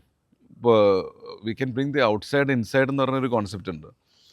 അപ്പോൾ നമ്മൾ ഒരിടത്ത് തന്നെയാണെങ്കിലും പുറത്ത് പോവാതെ തന്നെ ആ പുറത്തെ ചിന്താഗതികൾ നമ്മളെങ്ങനെ ഇങ്ങോട്ട് കൊണ്ടുവരാൻ പറ്റും, ആളുകൾക്ക് എങ്ങനെ എക്സ്പോഷർ കൊടുക്കാൻ പറ്റും, അങ്ങനെ നമ്മുടെ ഇവിടുത്തെ ആളുകൾക്ക് ചെറിയ ചെറിയ വ്യത്യാസങ്ങൾ എങ്ങനെ വരുത്താൻ പറ്റും എന്നുള്ള ഒരു ഉദ്ദേശത്തോടു കൂടിയാണ് ഇത് തുടങ്ങണേ. നല്ല പുഴക്കരയിലൊന്നും അല്ല, രാജേഷിൻ്റെ ക്ലാസ്മേറ്റ് ആണ് ഈ റിവർ ബോൺ സെൻറ്റർ തുടങ്ങിയത്. ഇതൊക്കെ നല്ലൊരു ലൊക്കേഷൻ, നമ്മുടെ സ്ഥലം തറവാട് അങ്ങനത്തെ ഒരു ലൊക്കേഷൻ ഒന്നുമല്ല, എന്നാലും ഒരു അകത്തേക്ക് മാറി ഒരു നിശബ്ദവും നിറച്ച് മരങ്ങളൊക്കെ ഉള്ള ഒരു സ്ഥലമാണ്. പിന്നെ ഈ പറഞ്ഞ പോലെ ഉത്സവങ്ങളും ഒക്കെ ഇവിടെ എല്ലാ ആഴ്ചയിലും എന്തെങ്കിലും ഒരു വ്യത്യാസമുണ്ട്, എന്തെങ്കിലും ഒരു പുതിയ സംഭവം നടന്നുകൊണ്ടിരിക്കുകയുണ്ട്. ഇപ്പോൾ ഈ വൈബ്രൻ്റ് ആയിട്ടുള്ളൊരു സ്ഥലമാണ്. പണ്ട് മുതലേ അങ്ങനെ തന്നെയായിരുന്നു, നമുക്കത് റിയലൈസ് ചെയ്തില്ലായിരുന്നു. അതൊക്കെ ആളുകൾക്ക് വലിയ ഇൻട്രസ്റ്റിംഗ് ആയിട്ട് തോന്നും പുറത്തുനിന്ന് വരുന്നവർക്ക്. അപ്പോൾ അതൊക്കെ അവർ ഇൻഫ്ലുവൻസ് ആയിട്ട് എങ്ങനെ തൃപ്പൂണിത്തുറയെ പറ്റിയിട്ട് എന്തെങ്കിലും പ്രൊജക്റ്റോ പുസ്തകമോ ഒരു സെറ്റ് ഓഫ് പെയിൻറ്റിങ്സോ അല്ലെങ്കിൽ പോട്ടറിയോ എന്താ ചെയ്യാൻ പറ്റുമെന്ന് വെച്ചാൽ അതൊക്കെ വരണം എന്നുള്ളതാണ്. അത് നമ്മൾ എക്സിബിഷനായിട്ടോ ഒക്കെ പിന്നീട് കണ്ടക്ട് ചെയ്യാൻ പറ്റും. ഈ രാജേഷ് എൻ്റെ ക്ലാസ്മേറ്റാണ് ഈ റിവർ ബോൺ സെൻറ്റർ തുടങ്ങിയ. അങ്ങേര് UK സിറ്റിസനാണ്, പക്ഷേ UK ബിസിനസ്സും ഒക്കെ ഇപ്പോഴും ഉണ്ട്. പക്ഷേ ഇവിടെ താമസിക്കണം എന്നുള്ള ഒരു ഉദ്ദേശം കൊണ്ട് വന്ന ഒരാളാണ്. അതായത് അവിടുത്തെ അഡ്വാൻറ്റേജസ് കൃത്യമായിട്ട് അറിഞ്ഞ് ഇവിടുത്തെ ഡിസഡ്വാൻറ്റേജസ് കൃത്യമായിട്ട് അറിഞ്ഞ് അങ്ങനെ ഒരു ചോയ്സ് എടുത്തൊരു ആളാണ് രാജേഷ്. അപ്പോൾ അന്ന് ഒരു 10-12 കൊല്ലം മുമ്പ് പറ്റിയാണ് ഈ സെൻറ്റർ തുടങ്ങിയത്. ബാഡ്മിൻ്റൺ കോർട്ട് രാജേഷ് നന്നായിട്ട് കളിക്കുകയായിരുന്നു ബാഡ്മിൻ്റൺ ഞങ്ങൾ സ്കൂളിൽ പഠിക്കുമ്പോൾ. അങ്ങേരുടെ വീട്ടിലെ പറമ്പിൽ തൈക്കോട്ടത്തിൽ പറമ്പിലാണ് ഞങ്ങൾ പോയി കളിക്കാറൊക്കെ. പക്ഷെ അങ്ങേര് ഫിറ്റ്നസിൻ്റെ കാര്യത്തിൽ നമ്മുടെ തൃപ്പൂണിത്തുറയിലെ ആളുകൾക്ക് ഒരു സെൻറ്ററില്ല കളിക്കാനോ അങ്ങനെ ഇൻഡൾജ് ചെയ്യാനോ, അങ്ങനെ തുടങ്ങിയതാണ്. അപ്പോൾ അന്നത്തെ കാലത്ത് പുള്ളി തുടങ്ങിയപ്പോൾ എൻ്റെ ഒരുപാട് ഫാമിലിയിലും ഫ്രണ്ട്സും ഒക്കെ പറഞ്ഞു ഇതൊക്കെ എന്തൊരു വെറുതെ നടക്കാൻ പോകുന്ന കാര്യമാണ് തൃപ്പൂണിത്തുറയിൽ, ഇതൊക്കെ എന്ത് പുറത്തെ രാജ്യമായിട്ടാണോ ഇത് എന്നൊക്കെ പറഞ്ഞ് വല്ലാതെ പുച്ഛത്തിലാണ് ആളുകൾ ഇതിനെ കണ്ടത്. പക്ഷെ ഇന്ന് അതൊരു പാർട്ട് ഓഫ് കൾച്ചറായി. കുറേ പേര് ഫുൾ ഡേ ഇവിടെ വന്ന് കളിക്കുന്നു. പ്രായത്തിൻ്റെ ഒരു യങ്സ്റ്റേഴ്സ് അല്ലാതെ പ്രായമായിട്ടുള്ളവരൊക്കെ വന്ന് കളിക്കുന്നു. അപ്പം അങ്ങനെ ഒരു വ്യത്യാസം ഇവിടുത്തെ കൾച്ചറിൽ കൊണ്ടുവന്നു. കമ്മ്യൂണിറ്റി ചേഞ്ചാണ് കൊണ്ടുവന്നത്. ഇങ്ങനത്തെ സൂംബ അങ്ങനത്തെ ഒരുപാട് സാധനങ്ങൾക്ക് സ്ത്രീകൾ വന്ന് ഇവിടെ ഡാൻസ് ചെയ്യുന്നു ഡേ ടൈമിൽ. അപ്പം അങ്ങനെ ഒരു നിഷ് ഒരു ബിസിനസ് പരമായിട്ടല്ല അങ്ങനെ ചെയ്തത്, ഹെൽത്തിൻ്റെയും കൺസേണും അത് ആളുകളിൽ എത്തിക്കുക എന്നുള്ളതാണ്. സീരിയസ് ആയിട്ട് നമ്മുടെ വെൽബീയിങ്ങിനെ ഒന്ന് കോൺസെൻട്രേറ്റ് ചെയ്യുക എന്നുള്ളത്, അത് അങ്ങനെ ഒരു ഇൻഫ്ലുവൻസ് കൊണ്ടുവരാൻ പറ്റി. അപ്പോൾ അത് തന്നെ ഞാൻ കലാപരമായിട്ട് എങ്ങനെ നമ്മുടെ ആളുകളിൽ എത്തിക്കാം, ഇല്ലെങ്കിൽ കലയോട് അങ്ങനെ ഒരു വലിയൊരു ബഹുമാനം അത്ര എല്ലാവർക്കും ഉള്ളൊരു സംഭവമല്ല അത്. ഇത് അങ്ങനെ വരച്ചും പാടിയൊക്കെ നടന്നാൽ മതി എന്നൊക്കെയാണല്ലോ ഇപ്പോഴും ആളുകൾ പറയണേ. പഠിത്തമൊന്നുമില്ല, പഠിക്കുക PhD ഒക്കെ എടുക്കുമ്പോഴൊക്കെയാണ് നമ്മുടെ ആളുകൾക്ക് കുറച്ചും കൂടി ഒരു ബഹുമാനം, അല്ലെങ്കിൽ എൻജിനീയർ അല്ലെങ്കിൽ സക്സസ്ഫുൾ വേറൊരു ലെവലിൽ കാണുന്ന രീതിയിലാണല്ലോ നമ്മൾ കാണുന്നത്. അപ്പോൾ ഈ സംഭവങ്ങളെ കുറച്ചും കൂടി സെൻസിറ്റൈസ് ചെയ്യുകയാണെങ്കിൽ എനിക്ക് വേണമെങ്കിൽ കുറേയും കൂടി കലാകാരന്മാരും കലാകാരികളും നമ്മുടെ തൃപ്പൂണിത്തുറയിൽ നിന്ന് വരും എന്നുള്ളൊരു ഉദ്ദേശം തന്നെയാണ് ഈ ഇങ്ങനത്തെ ഒരു ഇൻഫ്ലുവൻസ് ജനറേറ്റിംഗ് ഒരു സ്ഥാപനം ഉണ്ടാക്കാൻ. ഇത് കൂടാതെ ഇപ്പം നിലവിലുള്ള പ്രോജക്റ്റുകൾ എന്താണ്? നമ്മുടെ കയ്യിൽ ഒരുപാട് ഫീച്ചർ ഫിലിം പ്രോജക്റ്റുകളുണ്ട്. ഇപ്പോൾ രാജേഷ് തന്നെ ഇനിഷ്യേറ്റ് ചെയ്ത 2-3 ഫീച്ചർ ഫിലിം മലയാളത്തിൽ ചെയ്യണമെന്ന് ഓ ശരി. അതിൻ്റെ വർക്ക് നടക്കുന്നു. പിന്നെ ഒരു അനിമേഷൻ ഫ്രഞ്ച് ആണോ അത്?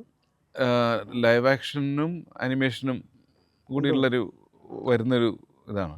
പിന്നെ ഫ്രഞ്ച് പ്രൊഡ്യൂസർമാർ 2 പേര് ഒരു ഫിലിം ചെയ്യാനായിട്ട് അപ്രോച്ച് ചെയ്തു. കോവിഡിന് മുമ്പ് തുടങ്ങിയത് അത്. പിന്നെ കോവിഡ് വന്ന പിന്നെ അത് ഇതായി. അത് ലൈവ് ആക്ഷനാണ് പടം, അനിമേഷൻ അല്ലാത്ത നമ്മൾ ആളുകളെ ഷൂട്ട് ചെയ്തിട്ടുള്ള ഒരു പക്ഷേ വ്യത്യസ്തമായിട്ടുള്ള ട്രീറ്റ്മെൻറ്റാണ് അതിൻ്റെയും.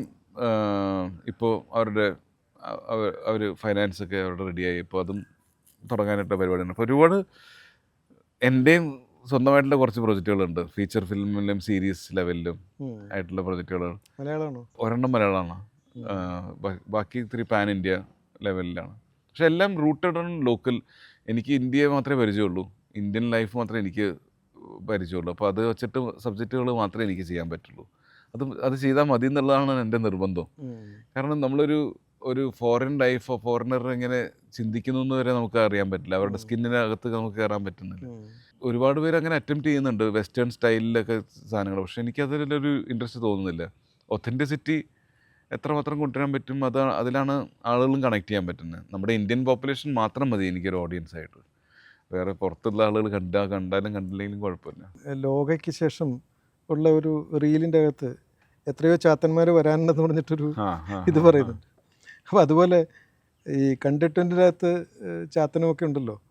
അപ്പോൾ അതിന് ശേഷം ഇനിയിപ്പോൾ വരാനുള്ള പ്രോജക്റ്റുകളിൽ ഇത്തരം ചാത്തന്മാരും മാടനും മറുതയും ഒക്കെ ഉണ്ടോ? അല്ലെങ്കിൽ അതെങ്ങനെയുണ്ടാവും? അച്ഛൻ അതിൻ്റെ തിരക്കഥ എഴുതുന്നുണ്ടോ? ഇല്ല, അച്ഛൻ എല്ലാം എഴുതി കഴിഞ്ഞു. അച്ഛൻ്റെ തിരക്കഥ കഴിഞ്ഞു. അച്ഛൻ അതെല്ലാം ഞാൻ പകർത്തിയിട്ടുണ്ട് ഒരുപാട്. ഈ കണ്ടിട്ടുണ്ടെന്ന് പറഞ്ഞ പടം തന്നെ ഒരുപാട് ഇതുമായിട്ടൊരു ജോൺറ നമ്മുടെ കേരളത്തിൽ ഓപ്പൺ ചെയ്തു എന്നുള്ളത് തന്നെയാണ് എൻ്റെ ഒരു അനുമാനം. കാരണം അങ്ങനെ എന്നോട് കുറച്ച് പേര് സംസാരിച്ചു. ഇപ്പോൾ ലോക അല്ലെങ്കിൽ ഈവൻ ബ്രഹ്മയുഗം ബ്ലാക്ക് ആൻഡ് വൈറ്റിൽ ആയിട്ടുള്ള ഇത്, അങ്ങനത്തെ ഒരു ജോൺറൊന്നും നേരത്തെ ആളുകൾ ട്രൈ ചെയ്യാത്തതാണ്. ഇത് നമ്മുടെ നാട്ടിൽ ഇങ്ങനത്തെ ഒരു പൊട്ടൻഷ്യൽ ഉണ്ട്. ഐതിഹ്യമാല എന്നൊക്കെ പറഞ്ഞ ഒരു ജെമ്മാണ് അതിനകത്തുള്ള കഥകളെല്ലാം. അപ്പോൾ അതൊക്കെ യൂസ് ചെയ്യാൻ തുടങ്ങിയത് ഒരു വലിയ നല്ല കാര്യമാണ്. അതും കണ്ടംപറൈസ് ചെയ്യുമ്പോഴാണ് അതിൻ്റെ ഒരു രസം ലൈവ് ആക്ഷൻ്റെ. അപ്പം എനിക്ക് തോന്നുന്നത് അതൊരു വലിയൊരു മിത്തിക്കൽ ഏരിയ, വലിയൊരു ഏരിയ തന്നെയാണ്. നമ്മൾ കൂടുതലും റിയലിസ്റ്റിക് ആയിട്ടുള്ള ഫാമിലിയും അങ്ങനത്തെ പ്രൊമൈസാണ് കൂടുതലും ഹാൻഡിൽ ചെയ്യുന്നത്. അപ്പോൾ ഈ ഒരു ഫാൻറ്റസി ശരിക്ക് സിനിമ കൊണ്ടുവരേണ്ട ഒരു സാധനം തന്നെയാണ്. ഈ ആളുകളിൽ എത്തിക്കേണ്ടത് കുറച്ചും കൂടി പണ്ട് നമ്മൾ കേട്ടിരുന്ന കാര്യങ്ങളൊക്കെ എങ്ങനെ ഭാവനയെ കൂടി കൊണ്ടുവരാൻ പറ്റും എന്നുള്ളത് ഒരു സെക്ഷൻ ഓഫ് ജോൺറ ട്രൈ ചെയ്യാത്തൊരു സാധനമാണ് നമ്മുടെ കേരളത്തിൽ. ഇപ്പോൾ കാത്തിരിക്കാം. ശരി, ഞാനും കാത്തിരിക്കുകയാണ്. അതെങ്ങനെയെങ്കിലുമൊക്കെ അതൊക്കെ ആക്ടിവേറ്റ് ചെയ്ത് കൊണ്ടുവരണം അതെല്ലാ സാധനങ്ങളും. അത് ഒരുപാട് വർക്ക് നടക്കുന്നുണ്ട് അതിലൊക്കെ. പക്ഷെ നമ്മൾ ഈ പരസ്യങ്ങളുടെ തിരക്കൊക്കെ വരുമ്പോഴത്തേക്കാണ് ഇതൊക്കെ കുറച്ച് ബാക്ക് സീറ്റിലേക്ക് പോകുന്നത്. പരസ്യങ്ങൾ എപ്പോഴും അർജൻറ്റായിട്ടാണ് വരുന്നത്. 1 മാസത്തിനകം പരസ്യം വേണം. ഇപ്പോൾ നമ്മളിപ്പോൾ അതിൻ്റെ ഷൂട്ടിങ് 16-ാം തീയതി ഷൂട്ടിങ്ങിന് പോവുകയാണ്. അത് കോംപ്ലിക്കേറ്റഡ് ആയിട്ടുള്ളൊരു പ്രോസസ്സാണ്. അതിൻ്റെ പ്രിപ്പറേഷൻ ഇവിടെ നിന്ന് തന്നെ ഞാൻ ചെയ്യുമായിരുന്നു. ആ സമയത്ത് നമുക്ക് നമ്മുടെ ഈ ഡ്രീം പ്രൊജക്ട്സ് കുറച്ച് ബാക്ക് സീറ്റിലേക്ക്. പക്ഷെ ഇപ്പോഴത്തെ ടീം ഇങ്ങനത്തെ ഒരു ചാർജ്ഡ് അപ്പ് ആയിട്ടുള്ള ടീമായത് കാരണം അവർ എങ്ങനെയെങ്കിലുമൊക്കെ തിരിച്ച് അതിലേക്ക് വരും.